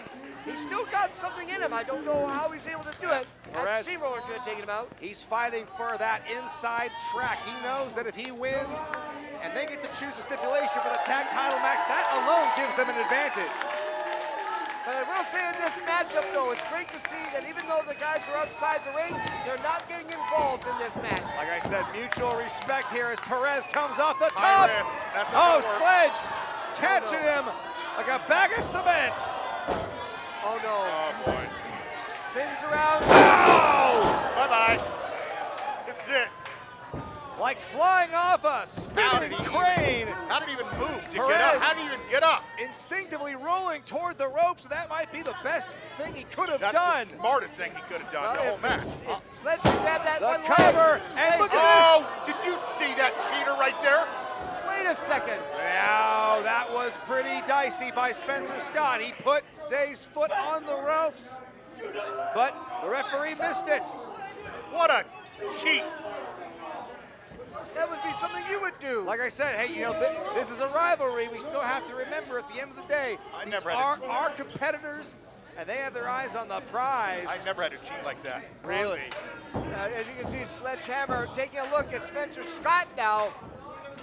That's a man discussion too. with him about that. Sledge taking offense to that. Well, I bet you that cast isn't even real. It's probably a Bob Orton. Now, wait a minute. We know that is a legitimate break. Zay Perez now top shelf. He's got a long distance to fly. Sledge working overtime, talking to the outside man. Look at that! Zay hits a huge missile drop kick. No. Sledge is flat on the canvas. Frog splash to the big man Sledge. But look at this, Perez, he's not done. Another splash on the top rope. No. What is he doing? No. Get out of the way. Third time's the charm. No. Third frog splash, and that's gonna do it.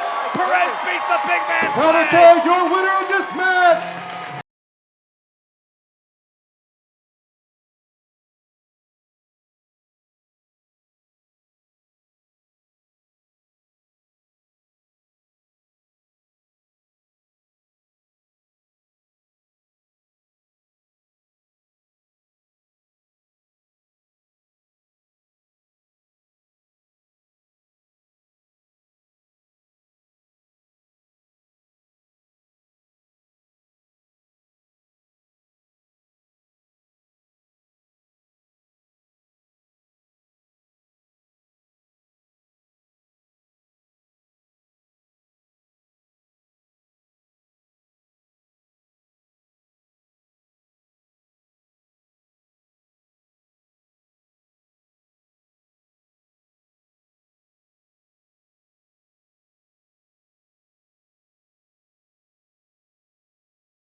Anticipating the announcements of our main event. Now, from Eugene, Oregon, streaming live on the POW Pro Wrestling YouTube channel, Powder Keg, are you ready for the main event? Tonight's main event is sponsored by the Pink Perk Espresso, and it is a 3 Stages of Hell match. For the Wrestling with Regret YouTube Championship, the first fall is a first blood match, the second is an I Quit match, and the third fall, if necessary, is a doorway to hell. Doors can be used as weapons. Your referee for our main event, Fred Florida. You just love that name, don't you, I Kris? hate it. Rolls off the Now we introduce first. Love the hairdo. How can someone named Fred Florida have a tan like mayonnaise? Well, we're going to start with the challenger in this match. This is unusual that we're mentioning him as a challenger. We mentioned Funny Bone as a challenger. It is rare to see Funny Bone in a position of being the challenger in a championship match. Funny Bone, he's a former POW champion. He's a former tag team champion alongside Drexl. And tonight they have the opportunity to complete the set and win the Wrestling with Regret YouTube title. Well, he's got the lights on. He knows that this is a do-or-die match. He's ready. You can see he's ready to get on. And boy, I'd say the YouTube Wrestling with Regret YouTube Championship has never been so important as tonight. The richest prize on the planet, never been defended before. in a 3 stages of hell match. Which, guys, let me remind you, it was back in August of 2022 when Funny Bone defeated Vinny Massaro in a 3 stages of hell match to become the POW Pro Wrestling Champion. And here we are, almost 3.5 years later, and getting ready to witness this. Does Marcus Eriks know what the 3 stages of hell match is? Well, I think he's going to learn fairly quickly. As Garrett Ferdig mentioned, the first fall will be a first blood match. The second fall will be an I Quit match. And if it comes down to it, the third fall is a doorway to hell match, in which we have very specially designed doors hidden under the ring for maximum punishment. I haven't seen any of them. Of course we do. I have, gentlemen, and I will tell you, like I said earlier in the night, for both men's sake, I hope and I pray we don't have to get that third fall. We'll see if we get 2 straight falls. But I tell you, this is an even competition here. Marcus Eriks is the current YouTube champion. He has successfully defended that title, and now he gets a shot at Funny Bone in the 3 stages of hell.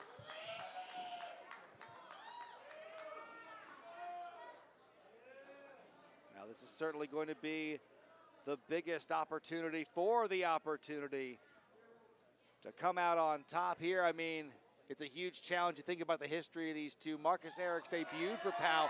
He came in as the friend, supposed friend of Funny Bone. Ladies and gentlemen, he is the father of filth, the original nightmare, your demigod of death. This is Funny Bone. Funny Bone has no friends. Well, his friend Derek Drexl, I think his dance card is full. But Funny Bone, they're going to want to win the YouTube championship, I'm sure, all by themselves. And right now, you can see Funny Bone is outside the ring. I mean, by himself, nobody there. Will Marcus Eriks do the same? And now, introducing the champion.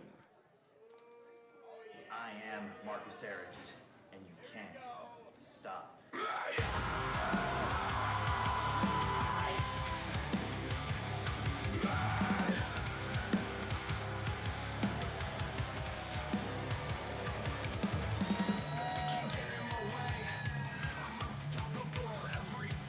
It was in August of 2025, nearly 3 years to the day after Funny Bone won that first POW championship, that Marcus Eriks defeated Caden in a Falls Count Anywhere match to acquire his first gold in POW, the Wrestling with Regret YouTube title. And ever since then, it has truly been his year, at least in his mind.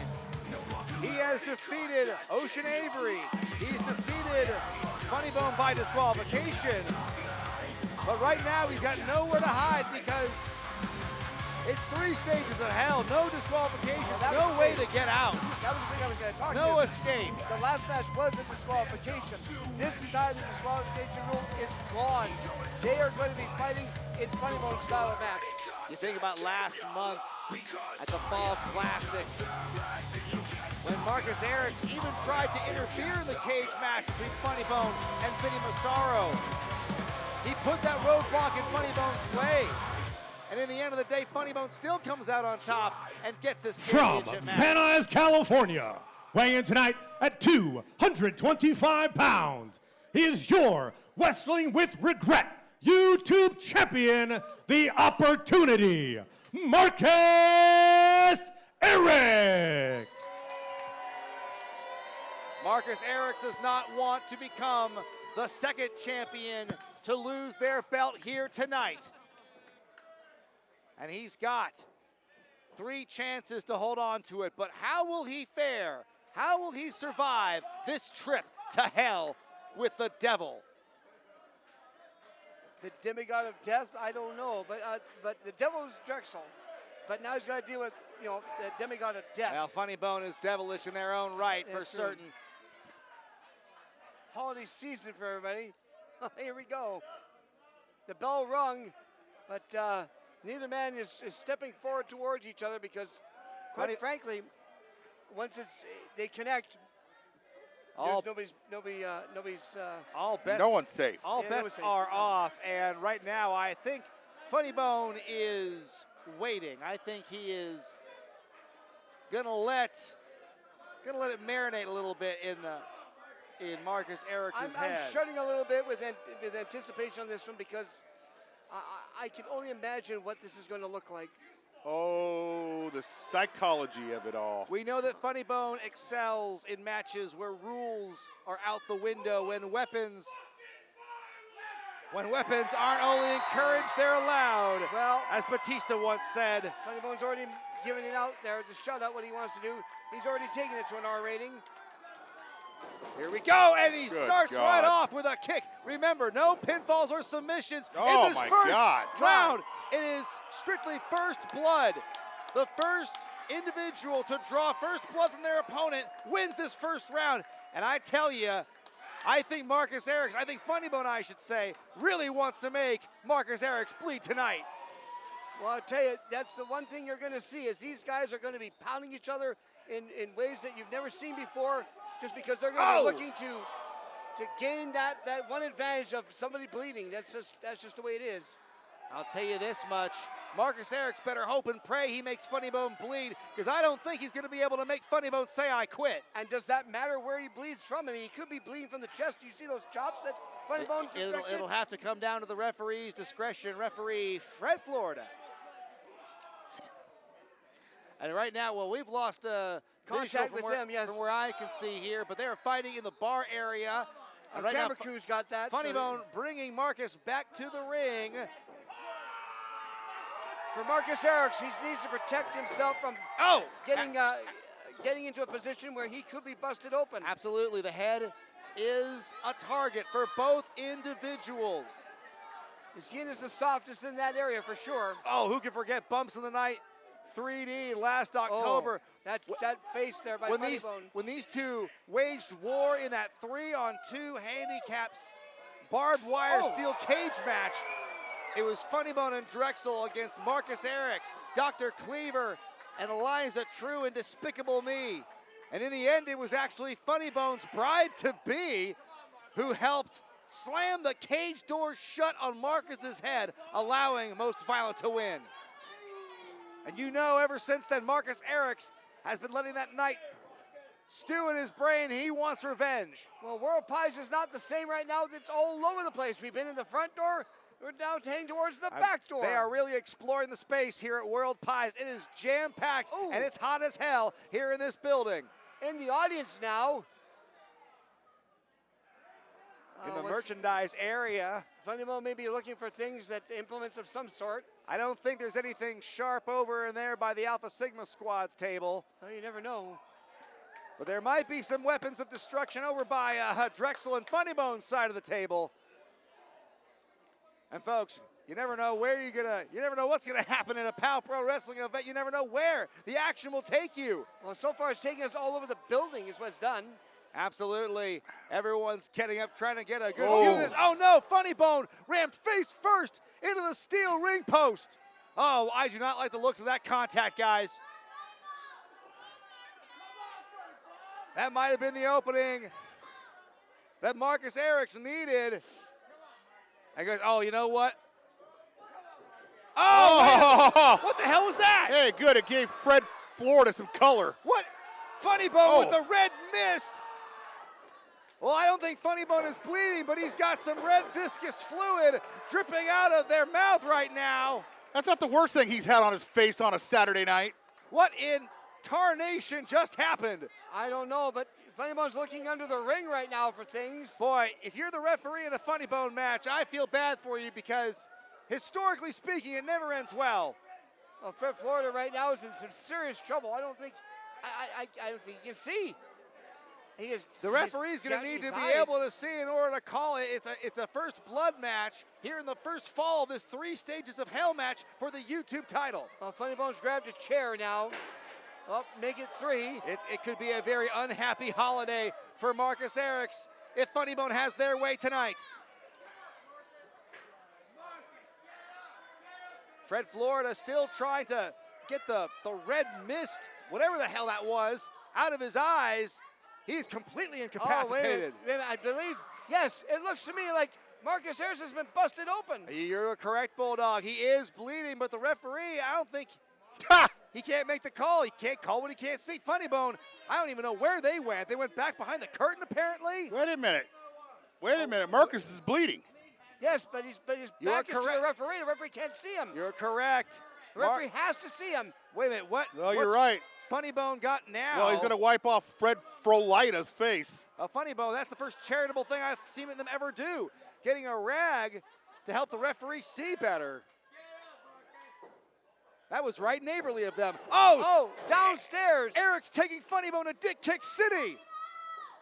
And that is not where you want to be. Oh, no, he's winding up a chair now in between the second and the top rope. Boy, the referee's still blinded. Well, still with his back to the referee, so the referee can't even see. He's That was busted open.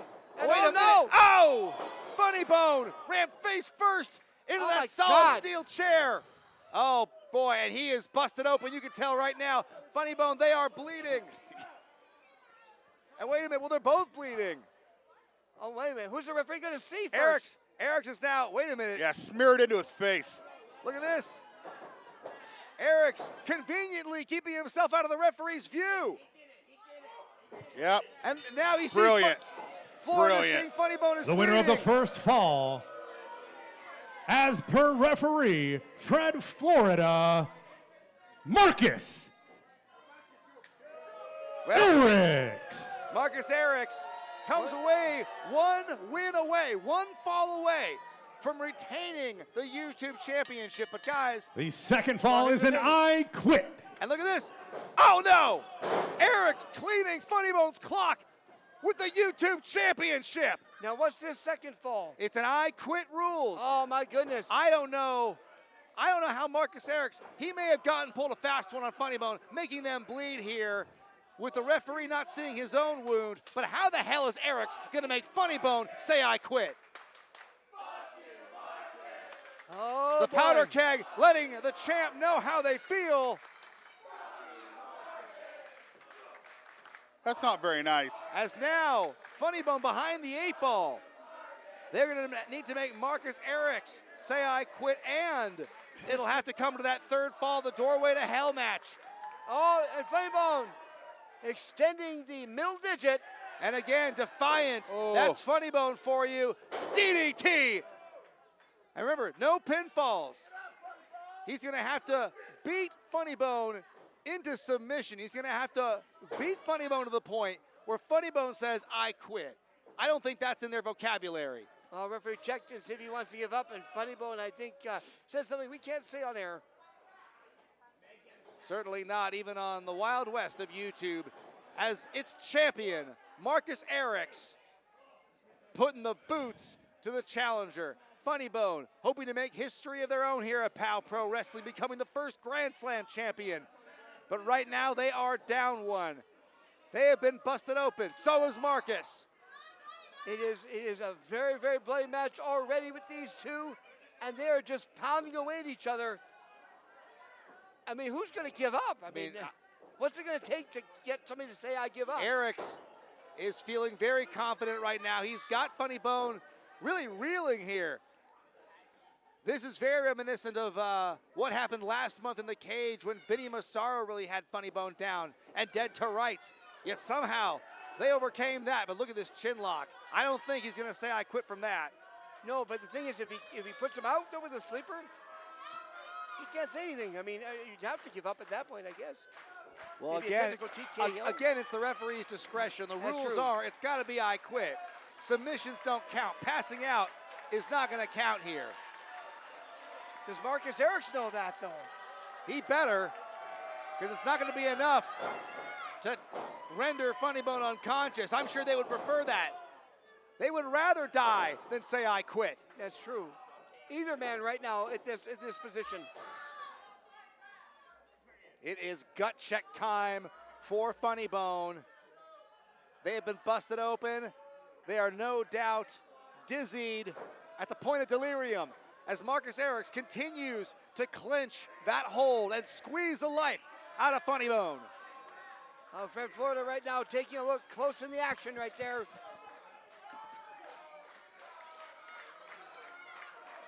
It was 8 years ago today, gentlemen, when I first held the YouTube Championship belt in my hand, when it arrived in my office.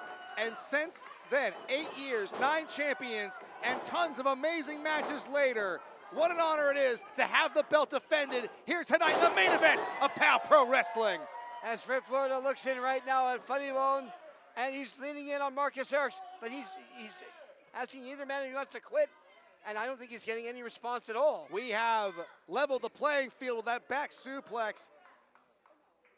It's gonna have to come down to I quit to see how this match ends. Either Marcus Eriks will do the improbable and make Funny Bone say I quit, or Funny Bone can come through in the clutch and force a third fall.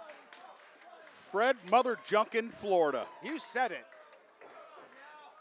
All right, now Marcus Eriks and Funny Bone look up at their feet. Oh! Big shot there. Not able to strike in time. Funny Bone. Oh. Faster reflexes. Here we go now, coming in with a back elbow, following up with those signature strikes. Oh! And you know what? That hurts. I don't care who you are. And Fred Florida looking in right now at Marcus Eriks if he wants to give up. Tell you what, this referee's really been through the ringer. He's got a tough assignment here, making sure. All right, we love that energy. We're going to keep that energy going with the second half of our show, and the winner is. But first, ladies and gentlemen, please welcome at the corner the impresario, Mr. Ooh La La. Well, folks, welcome back to the second part of And the Winner Is. I beg your pardon, peons. And here's Mr. Ulala. Great. Cut the music. Cut the music. So before I get to the matter at hand, I just want to point out another travesty that occurred tonight at the hands of one referee Brad Leon upon mon frère Levi Shapiro. Rest assured, Brad Leon, I am going to be contacting the POW Board of Directors, and I will do everything in my power to correct your error.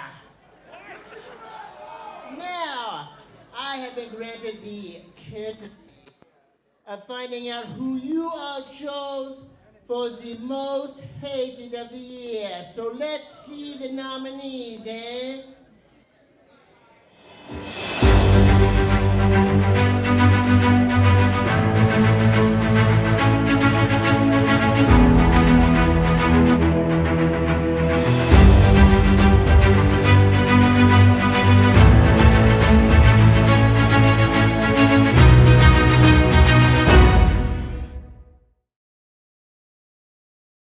Out the dynasty of the POW Pro Wrestling Champion, Charly Avell.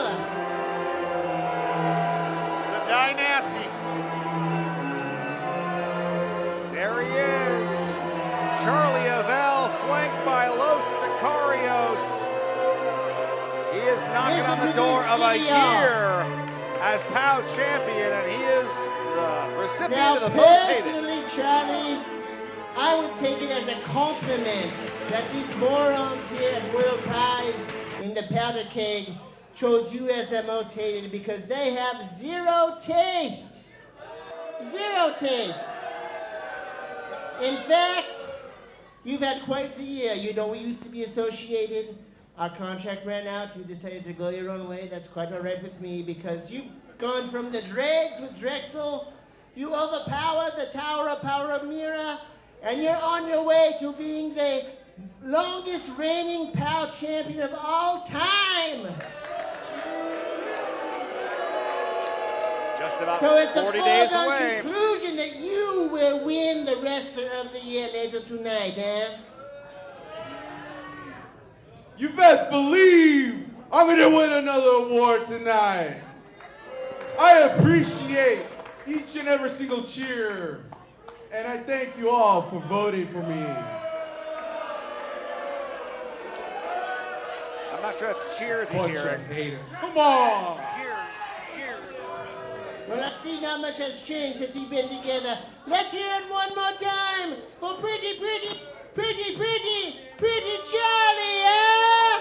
Your future wrestler of the year. Well, there you see it. No teeth. The most hated of 2025 belongs to the dynasty.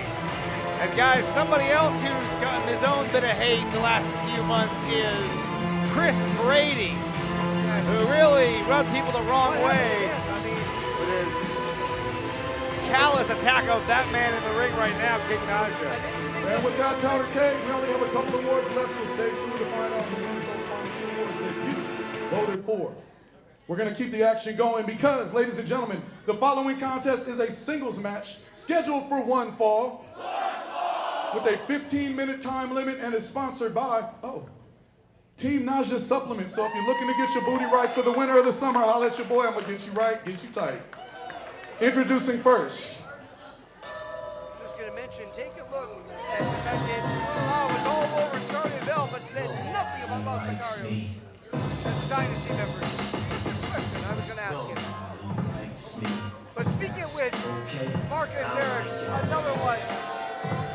Well, how about Counter K? Now we got making his way to the ring from Tacoma, Washington, weighing in at 185 pounds. I thought Mark Eriks was bad, but He is nobody's favorite homeboy, Kris Brady. Well, no passion in the voice of King Naja for that announcement. I mean, I don't know why he would after the beating that Brady gave him a few months back, to the point where Naja has made it clear he can no longer wrestle. And Brady's smiling about it. I think Naja's doing a really good job keeping his composure, all things considered. His opponent. I don't know if Naja's going to act very biased in his announcement of Brady's opponent either. it certainly is a bad life choice right now. They all want the name. The thing that was running through these veins. Say I ball like a king, talk like a king. You can act around now, say the same thing. They chasing the fame. They all want the name. The thing that was running through these veins. Make way for the king. Counter K! Making his way to the ring from Atlantic City, New Jersey, weighing in at 308 pounds, a former PAL Pro Wrestling champion, the Bad Life Choice,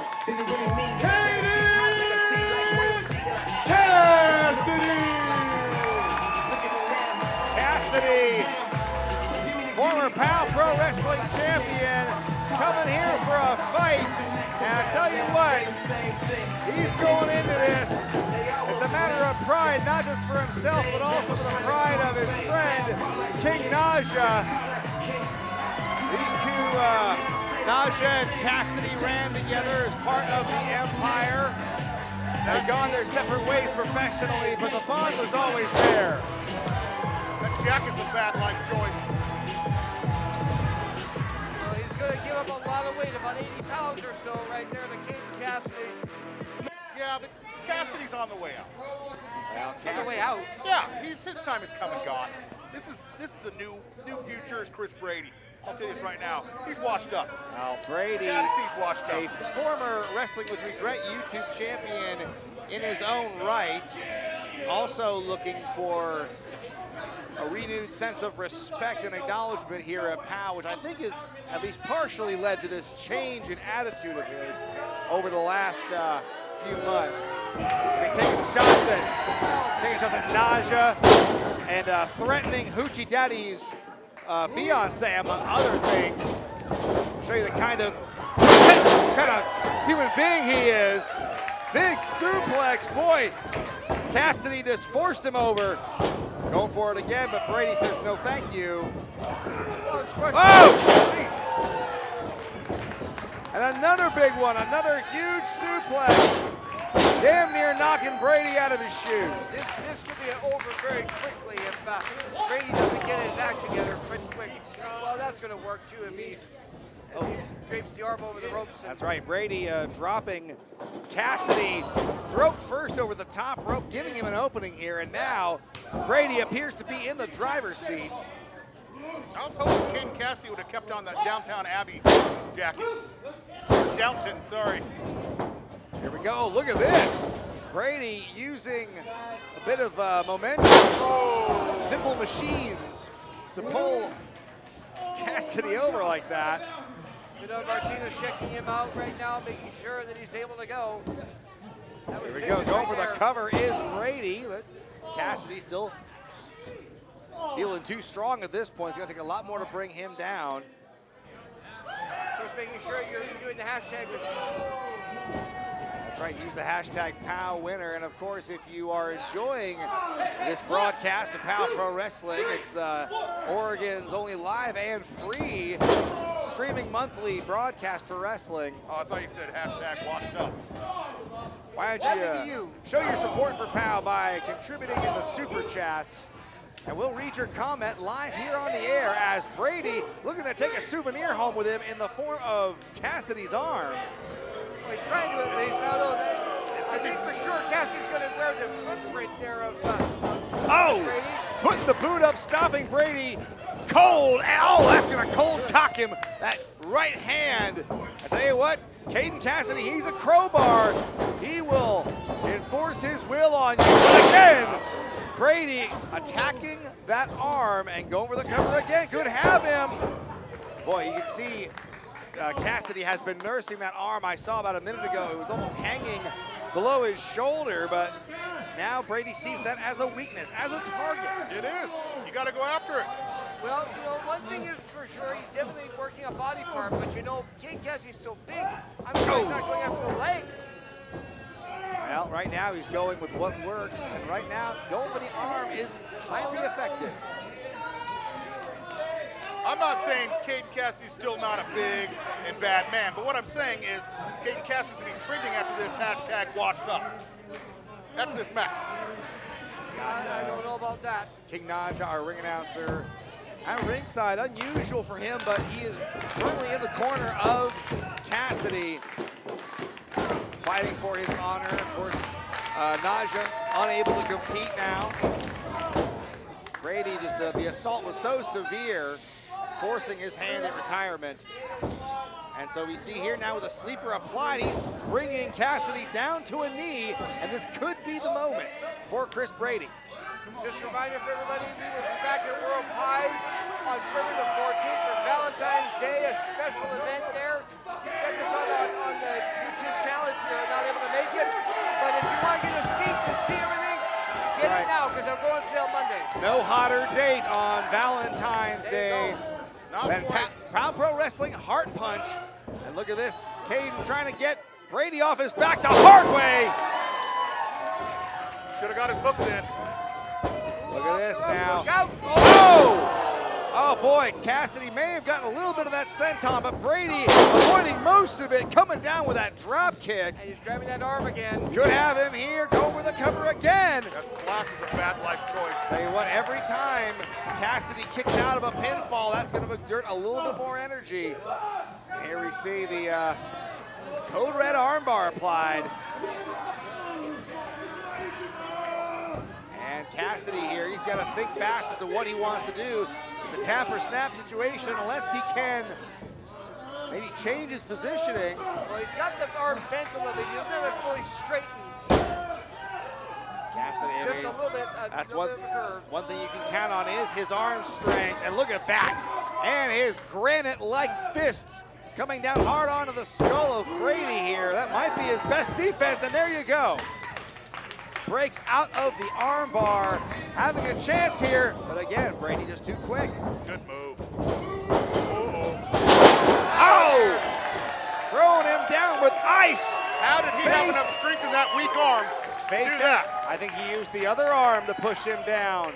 The power there of Caden Cassidy showing what he can do and he was taking out Chris Brady with that move. I'll tell you, that was a big, big move, and he needed that in the worst possible way. Caden is going to take this time to collect himself because Lord knows his arm is taking a lot of punishment here in this match. Chris Brady, meanwhile, still has the wherewithal to seemingly talk trash to the fans here tonight. Well, he's feeling the effects of Brady-Cassidy. Definitely was making a bad life choice right there. Oh! Cassidy with a good arm. He's throwing him with the best of them here. Oh my goodness! Just throwing him down. He's practically deadlifting his opponent here tonight. Comes down hard with a splash. Could have him here. He hit hard with that splash. He bounced off the ring. He really did. And you know King Naj is loving this. Now he wants to see the bad life choice. Put Brady away. Jeremy, of course, it's not liking this at all. How do you know? Because you're not smiling. No, you're right. I couldn't Hey, believe. I'm a Chris Brady fan. Well, we know you are. Now wait a minute. Brady seems to be reaching for something hidden in his overalls. Where? Cassidy's got a full head of steam ahead of him. I don't think he sees. I can see from over here. Oh, he clocked him. Wait a minute, he unravels the chain, right? He's got a chain in his hand. Clear as day, right in front of the referee. And I don't think he has any problem with that either. He got himself disqualified. Caden Cassidy has very clearly won this match by disqualification. I don't think Brady gives a damn. Now wait a minute. He does not care. He's pointing at Naja. Now wait a minute. Naja, what are you doing? Don't get in there. You are hurt. Do not get in there. Wait a minute. What's Rebel Kel doing? The 6-foot stunner, we saw her with a triumphant return earlier tonight. She just chased Chris Brady out of the ring. What business does she have? The reason I'm back at POW is because Chris Brady has been bullying King Naja for months. Oh, they got Rebel Kel to Hurt him so badly, he retired King Naja from in-ring competition. And I am not going to sit back and watch you do that to another person. So get in here, come fight me, I'm ready to go again. Check it out, Rebel Kel standing up for Naja too. Well, Chris Brady saying no thank you to this. And you, go get yourself a partner, because I got a couple heartbreakers coming to visit. Heartbreakers to visit? Well, it sounds like Brady just issued a challenge telling him to find one more partner because Brady's going to bring, he said, 2 heartbreakers of his own. Well, what's the Ladies and gentlemen, your winner by disqualification, and he would have beat him anyway. Give it up one time for Caden Cassidy.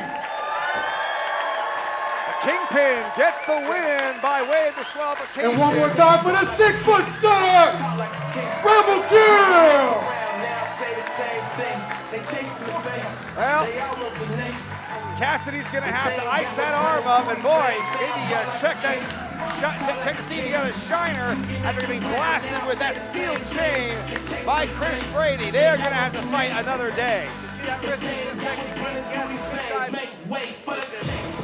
They can, tried to grab onto it, it's like,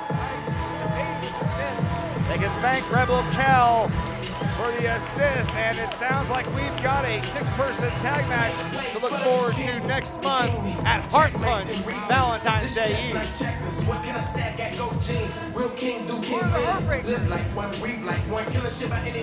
don't know, but at Heart Punch, some hearts might get broken. All right, everybody come. We're going to keep this thing going. Everybody, let's get hyped again. Come on now, make some noise. We're not done with tag team matches. Powder Keg, our following contest is a tag team match and is scheduled for one fall with a 15-minute time limit and is sponsored by our good friends at No Cell Entertainment. That's right. Introducing first.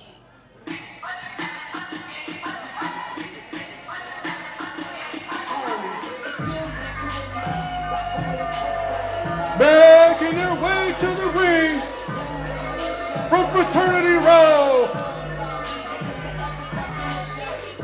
Weighing in at a combined weight of 420 pounds.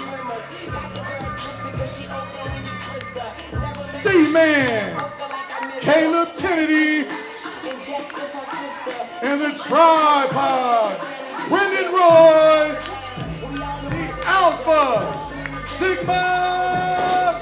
Wow! Well, guys, maybe it's the attitude, maybe it's the bucket hats, but the Alpha Sigma squad, they certainly think that 2026 is going to be their year. It's going to be that. You're looking at the new tag team of the year right here in 2026. Well, we'll just have to see what their opponents have to say about that. Alpha Sigma squad, they were in the running for the Powie Tag Team of the Year. Coming up short, but did you see them on social media the other day hosting their own award shows? The Sigmas? Please welcome their opponents. Love it. That was something special. Oh, absolutely. I turned off about 10 seconds into it. Well, everyone knows the Sigmas are rigged anyway. Oh, yeah. The crowd erupts here. Bandit Ken also making their way to the ring from Portland, Oregon. At a combined weight of 430 pounds. Please put your hands together for Dangerous Stephen Bradley. And the man with the heart of gold. Show some love for Frankie Dub. They are Dub and Dangerous. The Rhinestone Cowboys. They got the glittery jackets, they got the fringe. I mean, these guys look like the New Year's ball drop at Times Square. And then you got the tall sun mustache of Steve Bradley. I mean, come on now. You said it. Stephen Bradley and Frankie Dove. Dove and Dangerous here. Both teams looking to climb up the tag team title rankings. We do know that next month at Heart Punch, there will be a gauntlet match, tag team gauntlet, to determine the tag team champions. We know that the Hammer Brothers will defend their belts in that matchup, in the gauntlet, and these two teams are in the running. They are both going to be in that gauntlet match. Well, obviously, the Hammers want to retain their belts because they have a chance to be able to face against, Spencer Scott and Zay Perez again, and so they're gunning for that. But they've got a lot of competition, and here's two of them, the up-and-coming teams that are going to be in that gauntlet that are going to be looking to gain a shot at the tag team titles. Now here, and you see Caleb Kennedy, the C-Man, he calls himself. That's right. He's quickly doing a quick plug for the new bucket hats. Hey, don't forget Tripod. Well, they don't have any tripod hats. Where's that goofball of theirs with the mask? That's what I want to know. Marco Antonio. Frankie Dove, he himself a graduate of the University of Oregon, just minutes away from here in Eugene. God, it doesn't take too, it's not too hard to get one of those. Hey, I resemble that remark. Dove now, arm wrench, and applying the pressure to Kennedy here.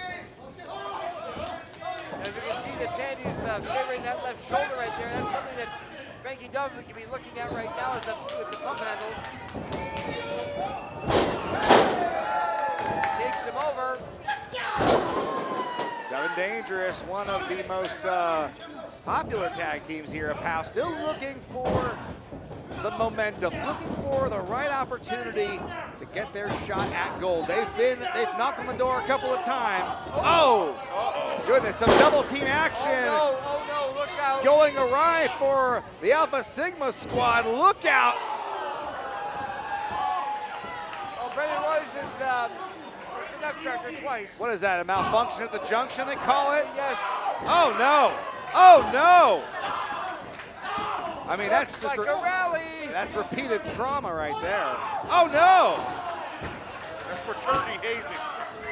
I think he's on the AC/DC Ballbreaker tour. Another day for the Alpha Sigma squad, it seems. Looking out! Oh no! Holy crap! Oh, Brandon Royce. This guy's never never gonna have kids. He's gonna have to grab a bag of ice. My God. When this is all said and done. Oh my goodness.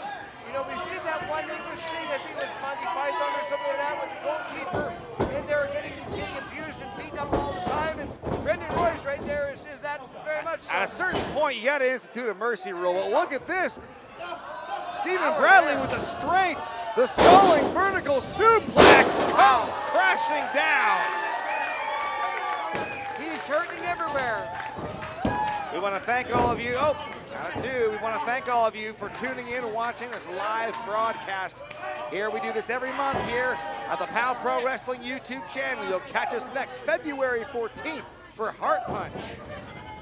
In the meantime, we'd love to see your chats. We'd love to see the super chats here because it helps support making sure you get to see live wrestling here absolutely free on YouTube. Oh! And I'll tell you, you want to be here in person if you can. Big shoulder tackle by Stephen Bradley. I want to call him Dangerous because, you know, Frankie Dove is Dove, and Stephen Bradley, his name's not Dangerous, though. No. You'd think I would get the hang of it by now. Yeah. Oh!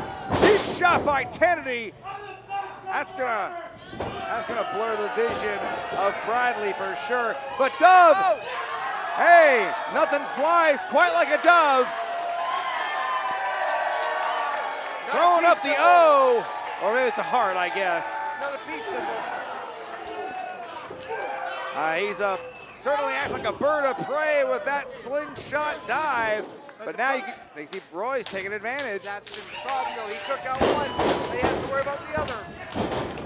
Wait a minute. Power slam by Stephen Bradley. That is dangerous right there. Goes for the cover. Medina with the count two. Only two. You can see now he makes the tag. Frankie Dove now with the legal man. What a night of, look at this though.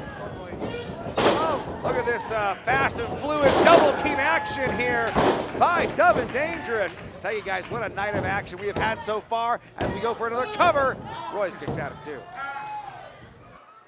We had the return of Rebel Kel earlier, taking on Levi Shapiro. We had a one-on-one bout. Zay Perez doing the improbable and defeating Sledgehammer one-on-one. But that, blind tag. Decide that because Spencer Scott got involved in that match. We did see that happen. Oh, Frankie Dove didn't see the tag to Caleb Kennedy, who takes full advantage. Absolutely right in the back of the neck. Yes. Bad situation for Frankie Dove to be in right now. He's away from his corner. Now, Jeremy, you're the tag team specialist here. What's your next game plan if you're the Alpha Sigma squad? Just make sure that Alpha Sigma squad does not let Dove anywhere near his partner. They've got him in a bad way right now, and you don't need a fresh man coming in and interrupting that. It is tag team wrestling for sure right now. They are cutting off the ring right now. As you see, Kim Tanny with a big scoop and a slam. Two teams with a lot of experience, a lot of gumption. They're young and they're feisty. They're full of fight. Both teams are. I tell you what, I think either of these teams could go all the way in the gauntlet match next month if they play their cards right. Brandon Royce now still feeling the effects of it. Off the ropes, look out! Yes. Oh, big double team move. Small the back there, Frankie Dove. Spine stinger. That is cracking the back for sure. Big vertical leap by Royce. Standing drop kick right to the chest of Dove. Rolls him over, gets away from the ropes. Does it cover one, two? No, it's only a one. Alpha Sigma squad have been fighting for respect ever since, well, changing their name to a very interesting acronym, but yes. Even when they started out as Aces High, they were looking, demanding respect. This could be their year in 2026 with a win here over Dove and Dangerous. Brings Dove into neck breaker. They deserve respect. Well, you gotta earn it by winning matches, and they could here, only a count of two. Boy, Dove has been in there for a long time, taking a lot of punishment. Show that neck. That neck is really, really a trouble spot for him right now. He needs to make that tag in the worst way, as once again, keeping each other fresh are the squad. Tag made there. Here comes Brandon Royce, the legal man. A little hop and a standing frog splash. Oh, he almost lost his headband. It was such a big move. Wow. You know it was a big move then.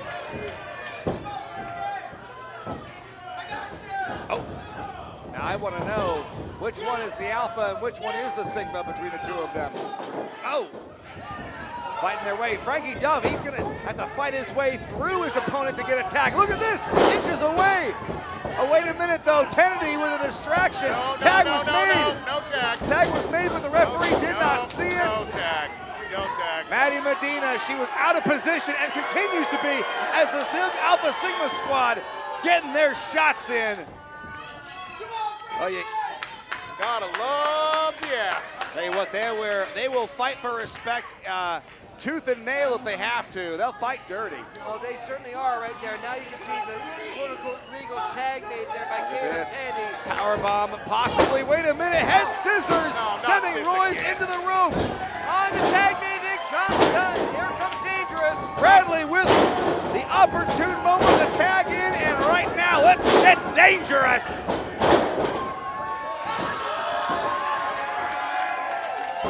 Clotheslines, Caden Sandy's still fevering below. And Brandon Royce right now off the ropes. Look out, reverse there. Picked up. Oh, big knee. That knee lift will do some dental work for you. Belly to belly suplex. And I tell you what, Bradley's not done yet. Utilizing the knee once again. Diving shoulder tackle off the second rope. And he's on a hell of a run. Could have him here. Goes for it. No. Count got it up to 2, but that was all. Got to give Kennedy some credit here because he is putting up with a lot from Dove and Dangerous here tonight. Could be setting up for the Stampede. Oh! That'll rattle your spine. Roy's trying to pick the leg. Can't get him. Oh, one more for good measure. Tag made. In comes Frankie Dove. Oh, wait a minute. Kennedy kind of slipped out of it.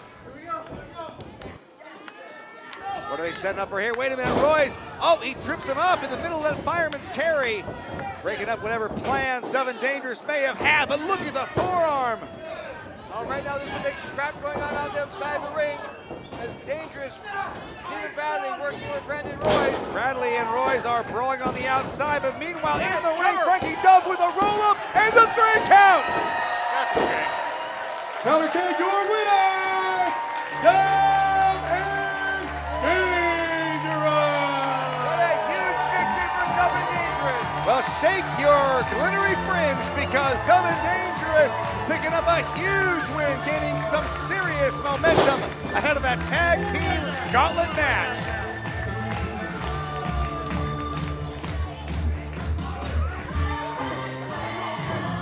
That is just the victory that Frankie and Steven needed to kick things off in grand style 2026. Well, you may give Caleb Davey and Brandon Royce credit. I mean, they fought tooth and nail. But at the end, it's Dove and Dangerous with the victory. One more time, Powder Keg. Give it up for Dove and Dangerous. These guys reveling in their victory, and pretty soon we got Dolly Durkin standing by in the interview zone, wanting to get a word with the winners.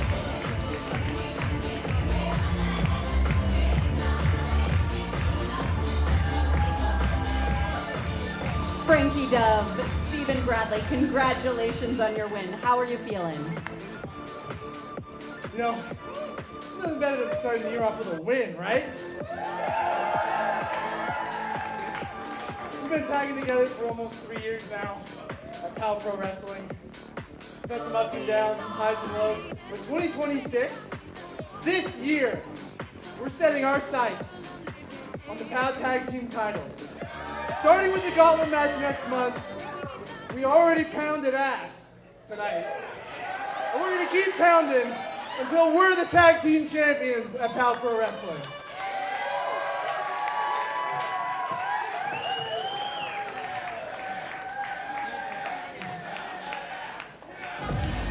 Congratulations, fellas. Well, there you have it. You heard it from Thanks, the Sally. I winners. love you.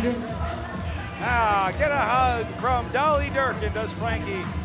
Well, folks, that is a huge win as we move on, and the Powies continue. We're going to crown another Powder Powie Keg, Award winner. This is your last call to go buy your tickets for the 50-50 raffle. We will be doing the drawing for our 50-50 after the next match. Which, of course, you could be part of. And now, If you're here. the nominees for the Powie for Most Popular Wrestler. This will be interesting. Let's see.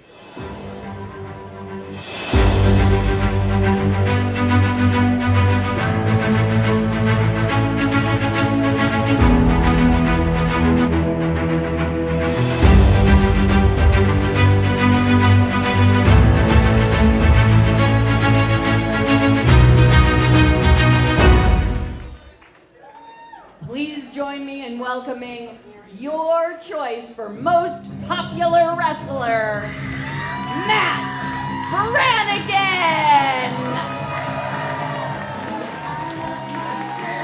The Powder Keg explodes for their choice for Most Popular Wrestler of 2025. But he could add one more accomplishment to his collection tonight. Put it right on the mantle next to his cocktail glass. He could walk away the new Wrestling with Regret YouTube champion after tonight. That would be a huge privilege to have. Oh boy, he can't believe it. He's overcome with emotion. Thank you, guys. I love you guys, and I don't normally do this, but I don't normally drink at shows, but this calls for a celebration. Yeah, right. Let's get drunk. I'm going to the ring.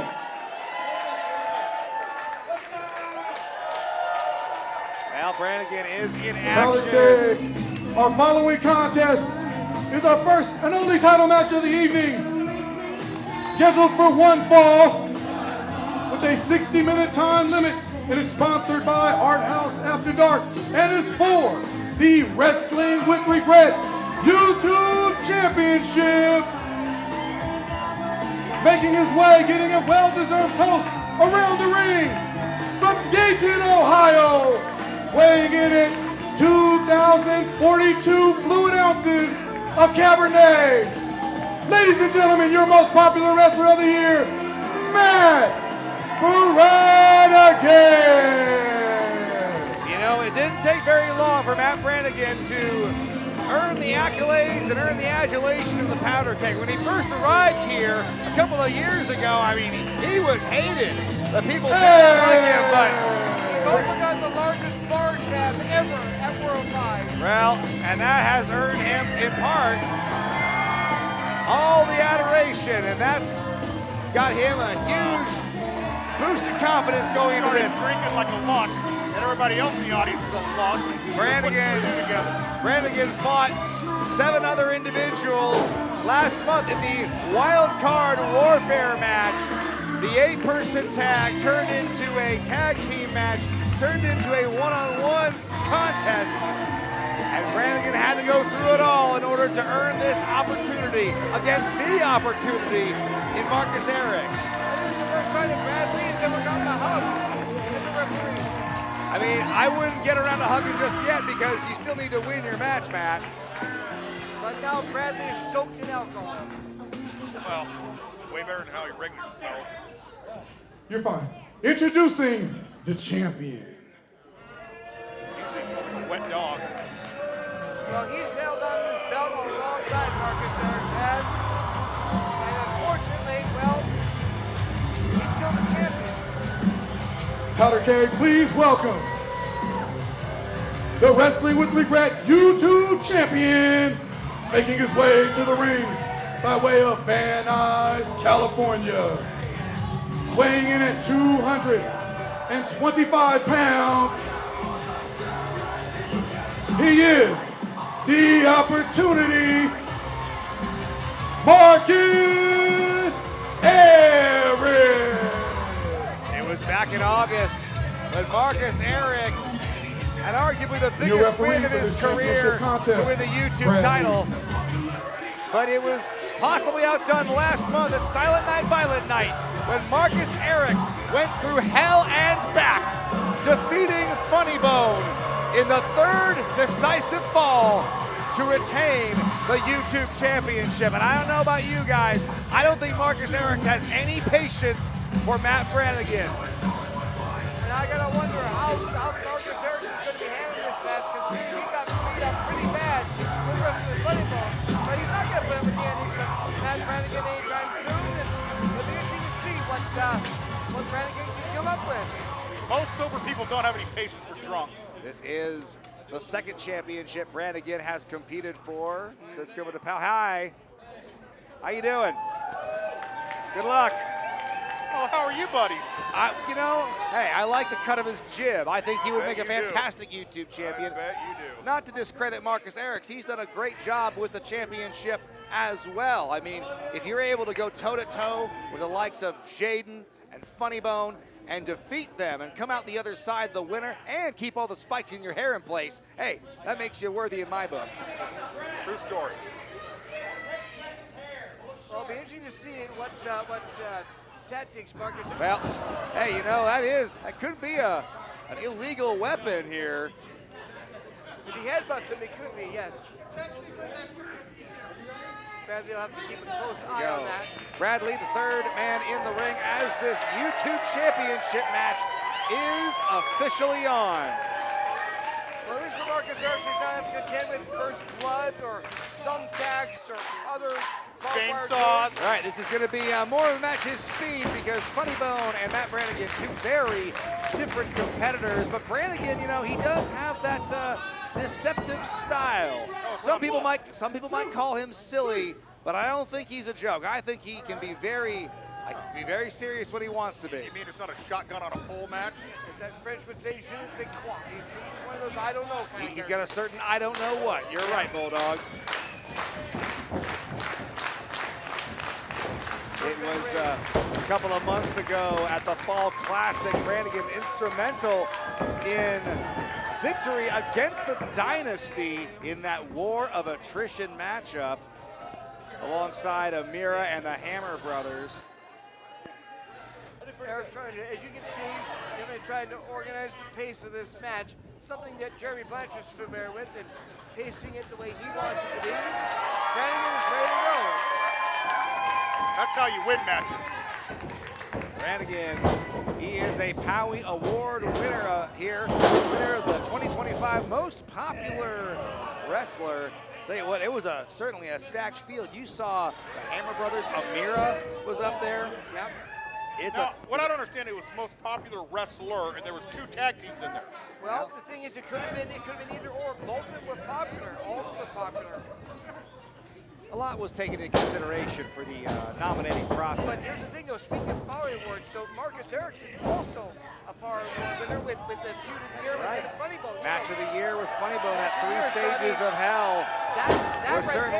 It was a late entry. Oh my goodness! Big takeover by Brannigan, who's having a little fun at Marcus's expense. And boy, you can see the look on Marcus's face. That really cheesed him off. Oh, and again! We heard some pre-match comments on the Countdown show.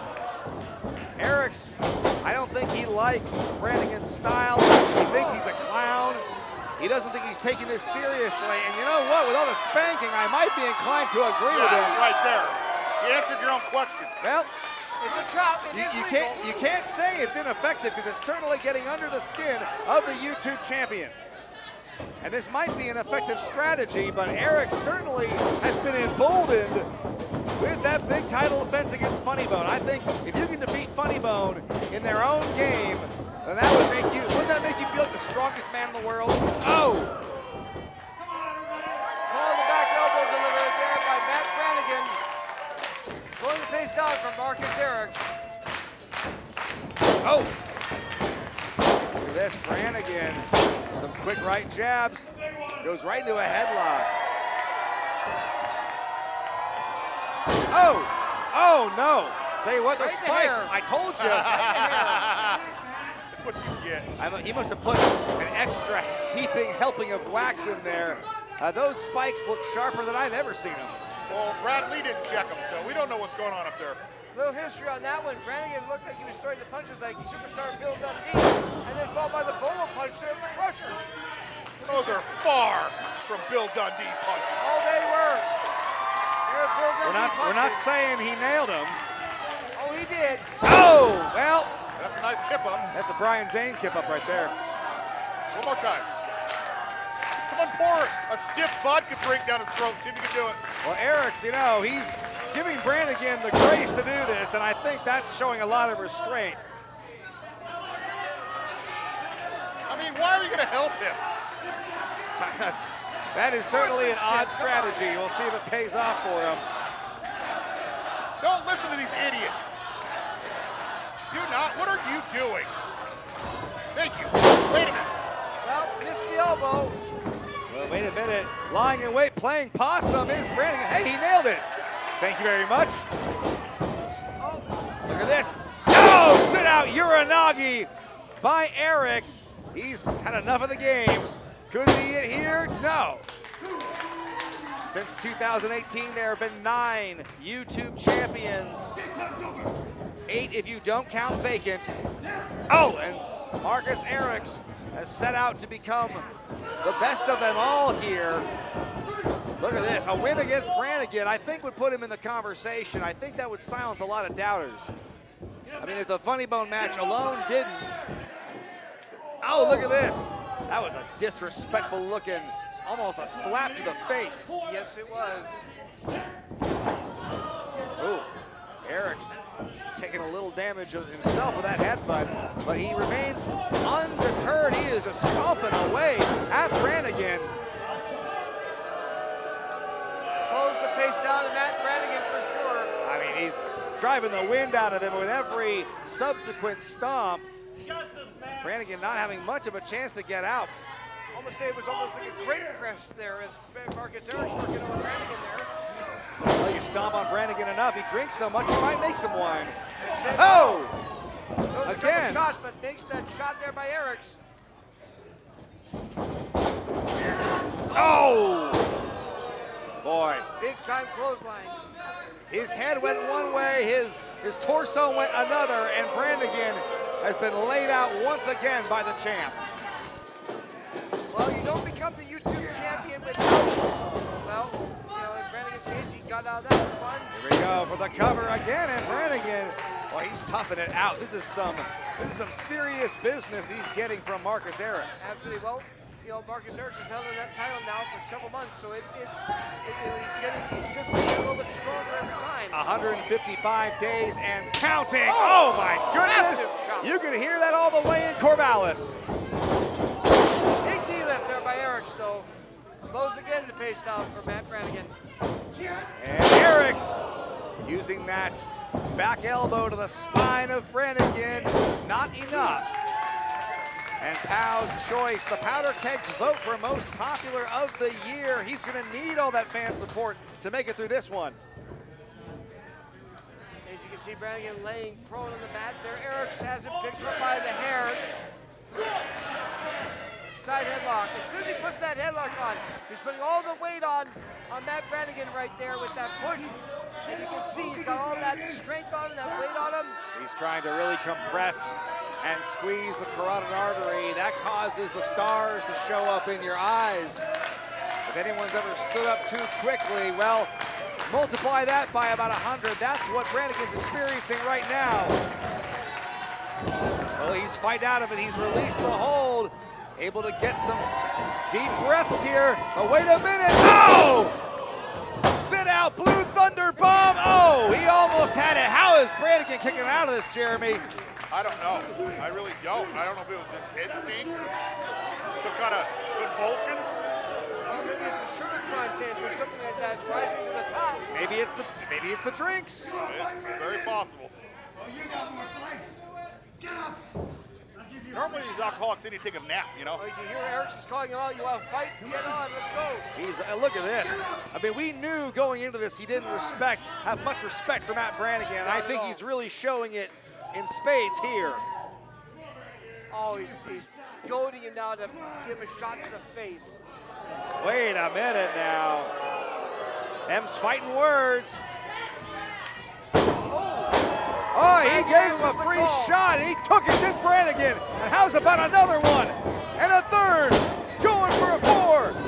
And again. Brannigan, he's winding up. He's got the YouTube Championship in his sights. He's got the purple nurple locked in. Oh, but he breaks it, does Eriks. Drive him into the corner once again. Is the opportunity, former leader of Despicable Me, and has really been on a tear since going out in his own. This is high-risk territory right here as Marcus Eriks trying to hook up Brannigan. Brannigan hooking onto that rope there. The struggle continues here on the turnbuckle. And Brannigan has got Marcus trapped. More halfway. He's gonna tune up the band. What's he got in mind? Sweet cheek music right there. Sweet cheek music. Sweet cheek music indeed. And that's not gonna win you any matches, but it'll certainly get under your skin, and I think Eriks has had enough. And Eriks is choking the life out of Matt Brannigan on top rope. Oh no, look at this, guys. He's not letting go. He's got a count of 5. He's got to break the hold. Oh man. Yes. Do it again. And that's going to be enough. Bradley just got the shove. Good. And that is more than enough. Ladies and gentlemen, your winner He by deserved it. disqualification, Matt Brannigan. Well, that's not going to be enough to win the YouTube Championship, However, because unfortunately. Marcus Eriks was disqualified, he retains his Wrestling with Regret YouTube Championship. Well, Not the way you want to retain a championship. he's not getting the winner's share of the purse tonight, but he is still walking away with the YouTube title, and that's a damn shame. That's the second time now that Eriks has avoided a defense by getting himself disqualified. And you know what? As the commissioner of POW, I think I can say something about this for next month at Heart Punch. Sure you will. I hope you will. I hope Somebody you get will. this man a drink. What you do is suspend Bradley. Somebody get this man and this ring announcer a drink. Bradley suffered enough. I mean, Mr. Give it up one more Ooh La time La, for Matt Brannigan. Levi Shapiro gunning it out for him, and he does not The most deserve popular that wrestler of abuse. the year. He does not deserve that abuse. And I've had enough of Marcus Eriks trying to get out of Dodge and get out of title offenses by that kind of behavior. No other YouTube champion has abused the rules like Marcus Eriks All right, has. okay. It is that time. It is time to pick the winner of our 50-50 raffle. So if you chose to play, you have the opportunity to win 50% of the pot, which works out to be $77 total. So half of that, $38. All right. Enough for King Najee Booty Shorts. So I'm going to ask my friend Jim, our birthday boy here, to help us with the pick of the ticket. Give him a round of applause. Nice ticket, for POW Pro Wrestling. Hey, listen here, no cheating. Hey, one of I got my eye our on biggest you. fans. He's the sign guy. All right, reach on. Come on, give it up for Jim. Reach on in there and pick that winning ticket for me, brother. That's why you got to be here. You can be part of the 50-50 raffle. Cheap suit.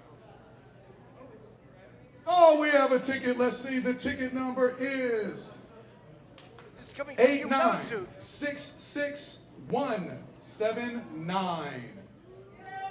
We have a winner.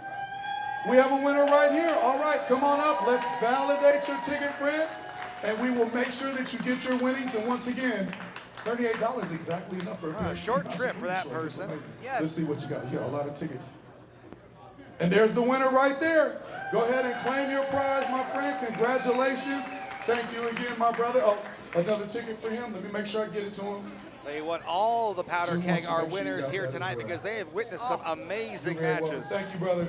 Ladies and gentlemen, we're going to throw it back to the curtain for Dolly Durkin. And Dolly, listen, I know you've taken a lot of heat tonight, undeserved, but hey, you're getting there. Keep your head up. Keep doing what you're doing. You're getting there. Thank you, Naja. It means a lot. And now, for the nominees for the POW Pro Wrestling Wrestler of the Year.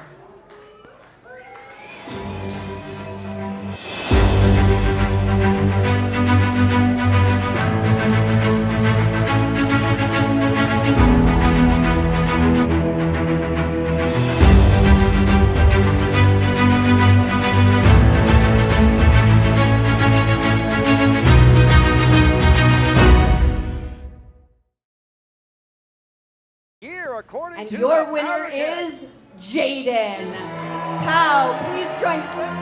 Well, wait a minute, that's not Jaden's music. That is very much not Jaden. That is. How did he win? He's not even here. You're playing my music. I should have won Wrestler of the Year. The last few months of 2025, he's been injured at home, probably playing Fortnite or something. I deserve to be Powie Raw Wrestler of the Year. I was your champion for almost a year. And I will not tolerate this disrespect.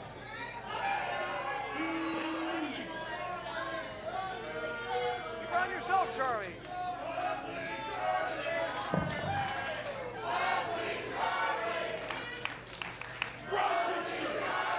You're watching this, Jaden. I am the Wrestler of the Year, not you. Well, Charly rarely at a loss for words here, but he has certainly got an axe to grind with a powder keg. Hey, see, you know, Dolly. I ain't a loser. I'm a winner. I'm done with y'all. Your team in Roman Reigns. Charly Avell is going to be 1/3 of the action of tonight's main event as we bring out Powder keg, it is time for our main event of the evening. The following contest is a trios match and is scheduled for one fall with a 60-minute time limit and is sponsored by Weird Wellness. Introducing first, making their way around the ring, the team of Los Sicarios and your PAL Pro Wrestling Champion, Charly Avell. They are the Dynasty. Your main event tonight, that trios match, 3-on-3, as Los Sicarios team up with Charly Avell. Can you only imagine who they're going to have to face in this trios match? Well, the Dynasty, they won the Powie for the most hated earlier tonight, and Charly Avell, you know, he does have an argument for Wrestler of the Year. He is correct. He has held the championship for more than 310 days, a couple months away from breaking Funny Bone's all-time record. If he's able to hold on And to introducing their opponents. We know he's not holding the belt on the line tonight, but he's still going to have to deal with 3 very tough hombres.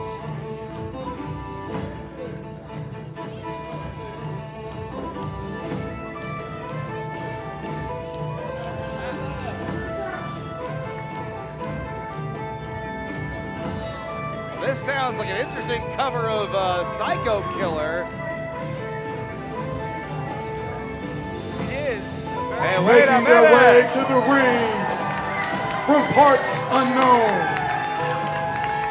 the team of Gunnar, Thorson, Kid Bandit, and the devil himself, Drexl.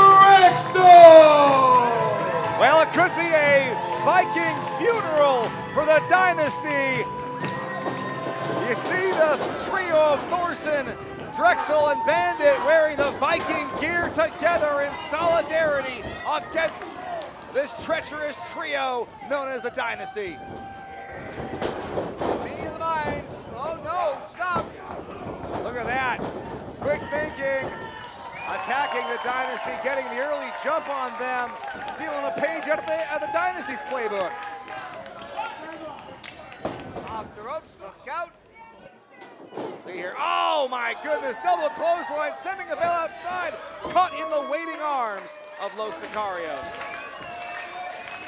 It was last month Gunnar Thorson had the opportunity of his career. Oh, wait a minute, triple dive, baseball, drop kick, so many attacks at once. They attacked him high and low is what they did.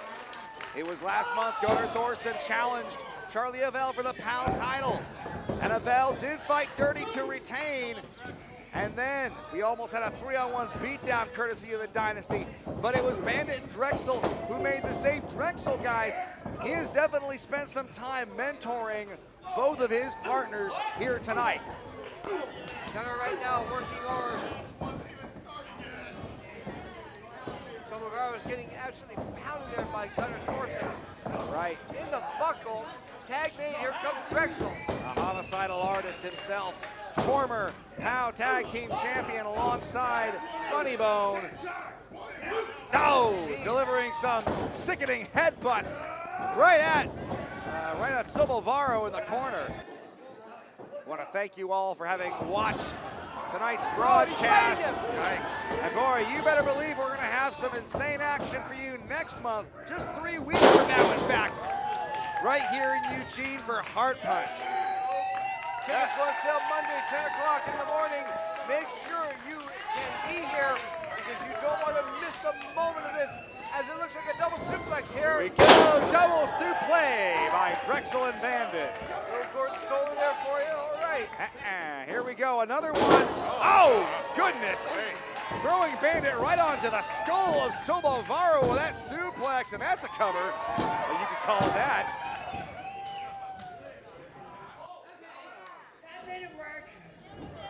Folks, we just are coming back on the tail end. We know now our Powie Award winners. We know that it was Caden who won Wrestler of the Year, though it was dubiously claimed by Charly Avell.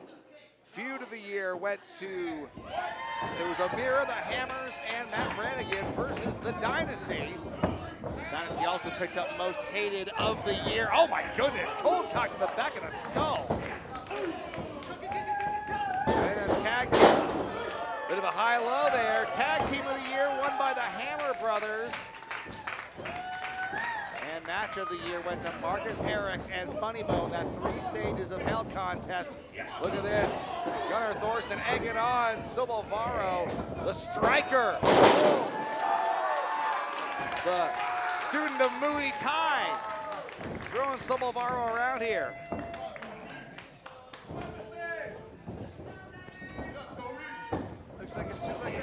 Oh, look at this. Going for a guillotine, perhaps. But, oh, Sylvester catching him and suplexing him right into the corner. And suddenly the tide has turned for the youngster at Thorson. It's definitely slowed things down on the team of Thorson, Drexl, and Kid Bandit. This now. Trying to cut off the ring, but he can't. Thorson keeps coming back. Thorson on the wrong side of the ring right now. He is in a bad part of town.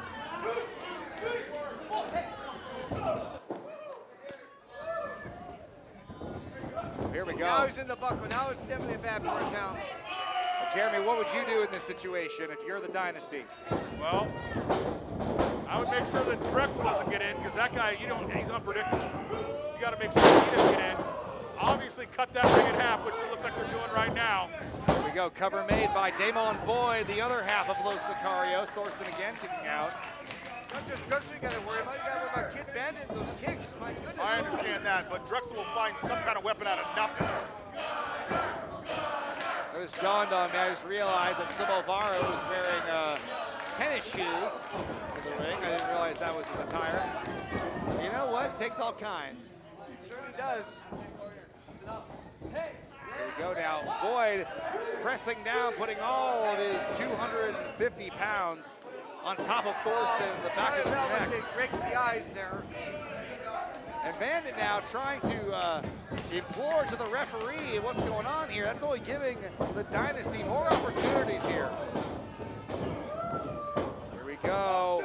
Another big backbreaker by Damon Void. And he's grinding him in there. Perfect.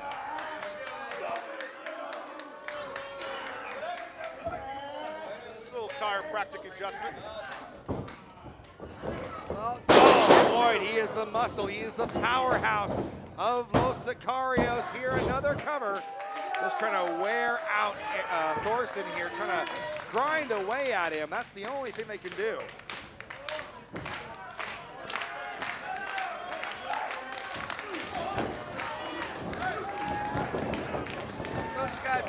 tag, but he's just getting cut off at every step of the way. Here we go now, up on the shoulders. Oh, he's got a snake eyes. That sets up for a Somovaro back elbow.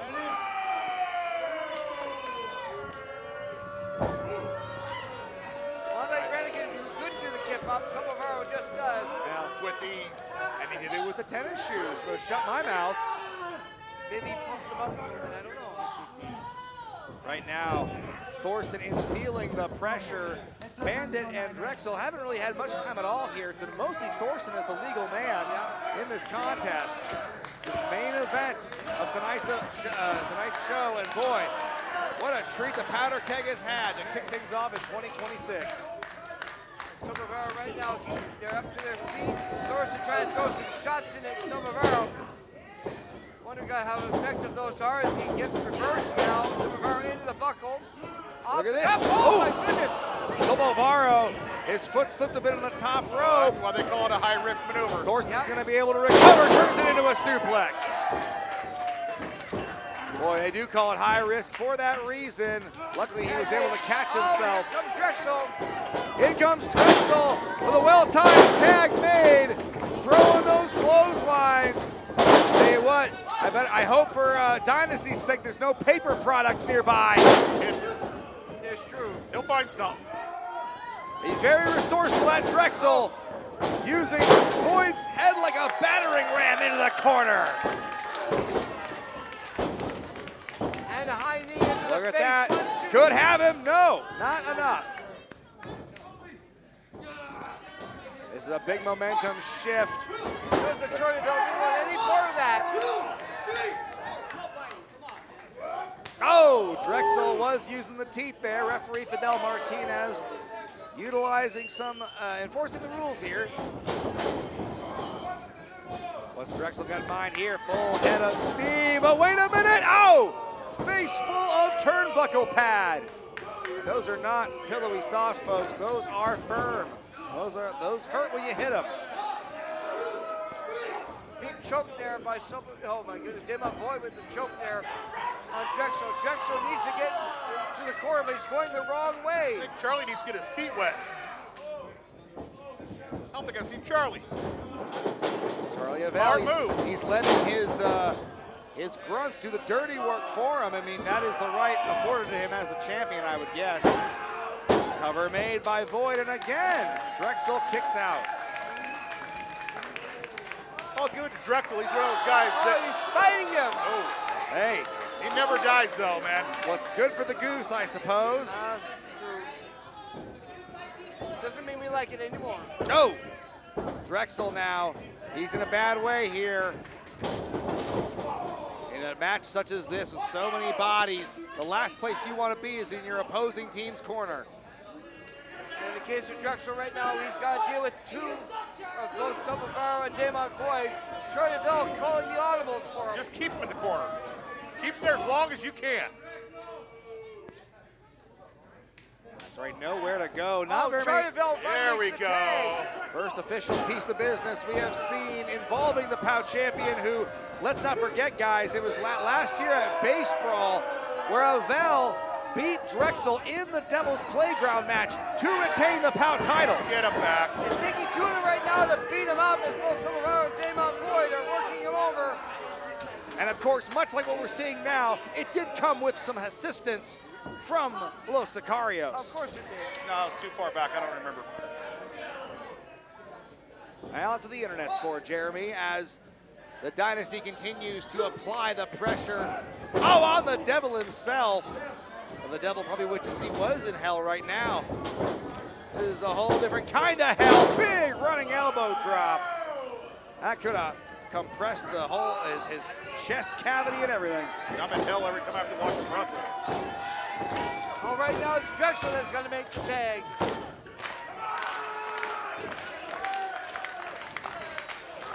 Both teams looking to make an impact to start off 2026. Avell hopes to make it a full calendar year as POW champion. Oh, he will. Oh, scoop right here. Perfect. Oh, Perfect big placement. drop there by Somovaro. Oh my goodness. Yes. We'll have to see what the next couple of months holds for Avell as champion. We'll have to see how this matchup ends. As you can see here, the Dynasty continuing their game plan to good effect. They really just have picking the bones, taking their time with Drexl here in the corner. Wait a minute, Avell wants in because he wants to get the pin. Wait a minute here. Yeah, perfect. Of course, he wants the glory. He's the champ. He's the pretty one after all. He wants to deliver another killing blow to Drexl. Oh no! Drexl. What are we doing here? It's a three-way. Yes, say it. That's using your noodle right there. Well, bad choice of phrase. And your Here hand. comes Kid Bandit with those martial arts strikes. Bandit's got a score to settle with the Dynasty. Certainly you know that. Oh, wait a minute. Avell with some friendly fire. Swing blade delivered by Bandit. Bandit lost. The Buzz Sawyer boots. The protagonist of pro wrestling looking strong, but wait a minute. Void going over Environment's carry. Bandit fights out of it. Oh, in a bad way here. Could be 2-on-1 in a matter of moments. Look out. Double DDT.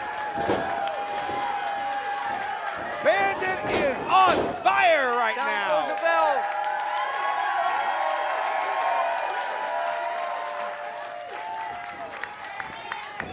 Right now, things looking firmly in the camp of Kid Bandit. Wait a minute, was about to go for some kicks. Now this is interesting. We've got It's a three-way kick fest. a trio of kicks in the chest of each member of the Dynasty. Triple your pleasure.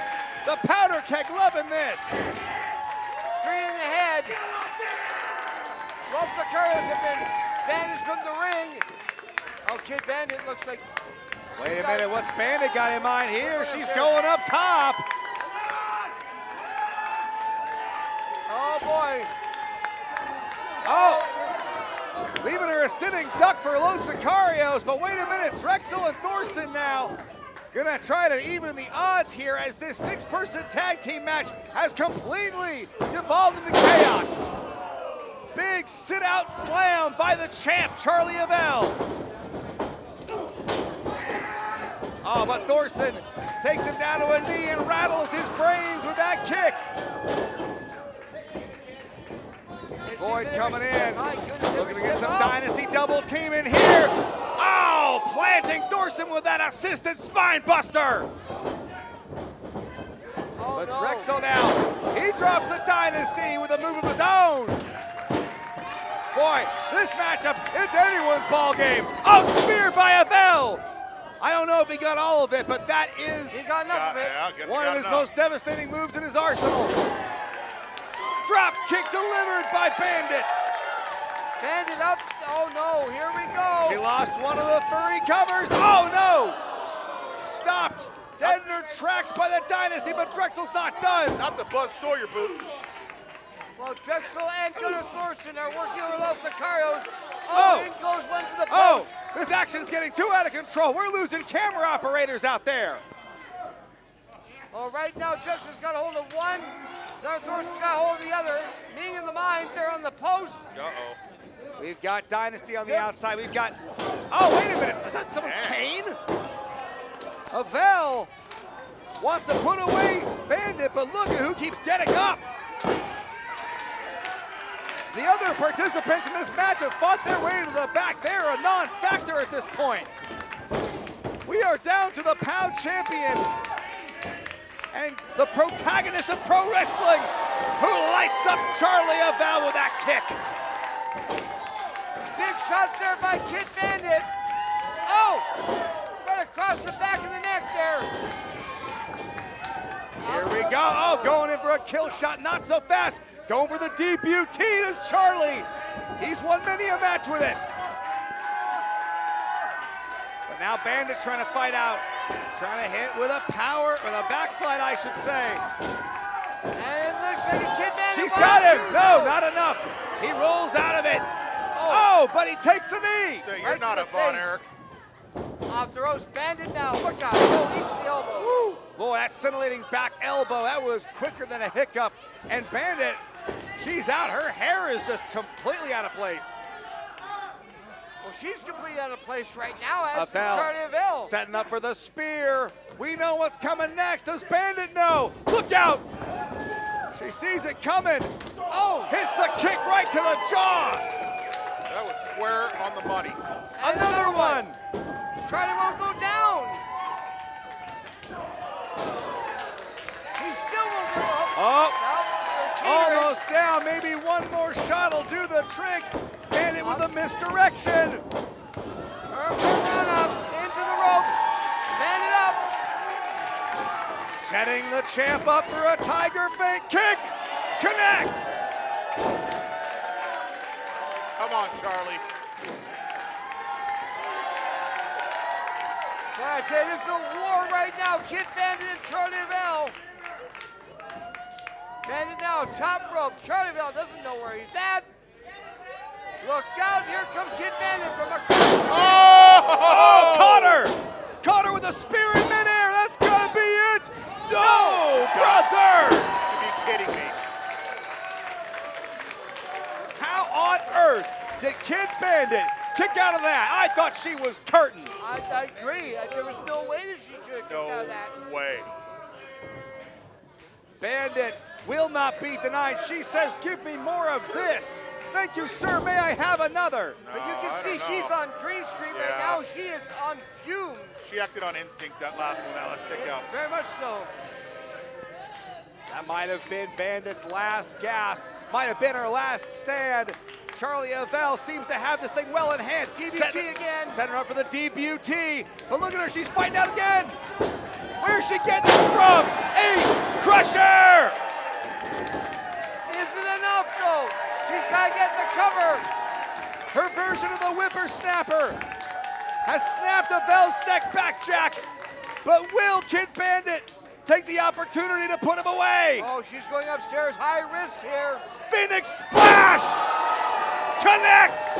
1, 2, 3! Powder Keg! Your winner, the team of Gunnar, Thorson, Drexl, and Kid Bandit! It was a Viking raid that stormed the gates of the dynasty, and in the end, Kid Bandit's Phoenix Splash puts away the POW Pro Wrestling Champion. What a match! Never say die. It's the Kid Bandit model right there. I'll tell you, after that, I thought she was done for. Not too many individuals have been able to pin Charly Avell's shoulders to the mat in the last 365 days. But Kid Bandit's one of them. Drexl here with the winner of the match, who just pinned the POW champion, Kid Bandit. Bandit, what are you gonna do? You're going to Disneyland? You're going to Universal? What are you gonna do? What am I gonna do? Well, I don't need to go to Disneyland. I don't need to go anywhere. I'm right where I belong.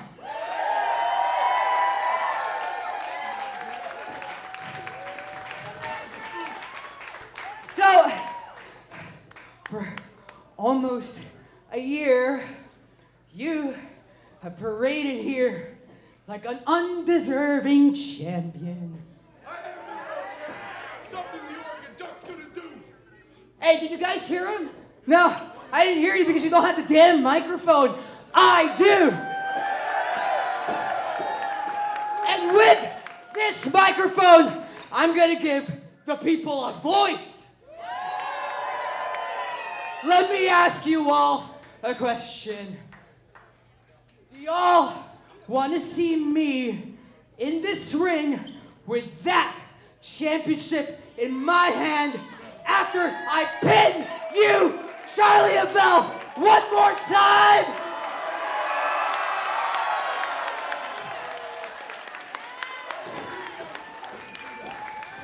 There's a difference between being heard and being listened to, and they listened to me. And I certainly hope that the powers that be will listen to this audience as they cheer, Bandit, Bandit, Bandit.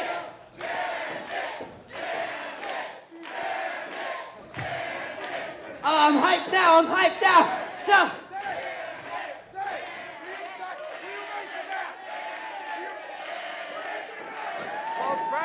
Making the match. I just talked to Boss Man back there. He's giving the thumbs up. Next month, Kid Bandit versus Charly Avell for that Bout Championship. There we have it. And all of you can be chanting, our new champ, our new champ.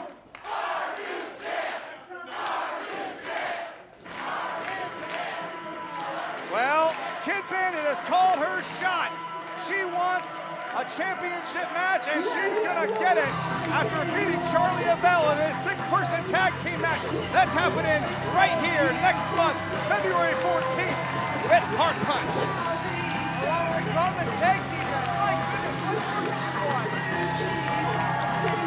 Folks, what a night it's been. What a way to kick off 2026, and we will see you here next time, February 14th for Heart Punch. Join us here at 6:30 p.m. and you can get your tickets live right here on Monday at PowProWrestling.com. For Bulldog Bob Brown Jr., Jeremy Blanchard, Dolly Durkin, and King Naja, I'm Brian Zane. So long, and we'll see you next time right here at Pow Pro Wrestling. Hey, everybody.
Powder Keg, we will see you back here next month, February 14th, for Heart Punch, featuring the Tag Team Championship Gauntlet, Ricky Gibson versus Amira, and Kris Brady and the Heartbreaker Club versus Caden Cassidy, Rebel Kel, and they're gonna find a third friend before February 14th. I might have to come out of retirement just to bust Kris Brady upside his dumb long hair once or twice. Oh my. Powder Keg tickets go on sale Monday morning at 10 a.m. Thank you guys for coming out. We still got time for you to visit the merch, visit the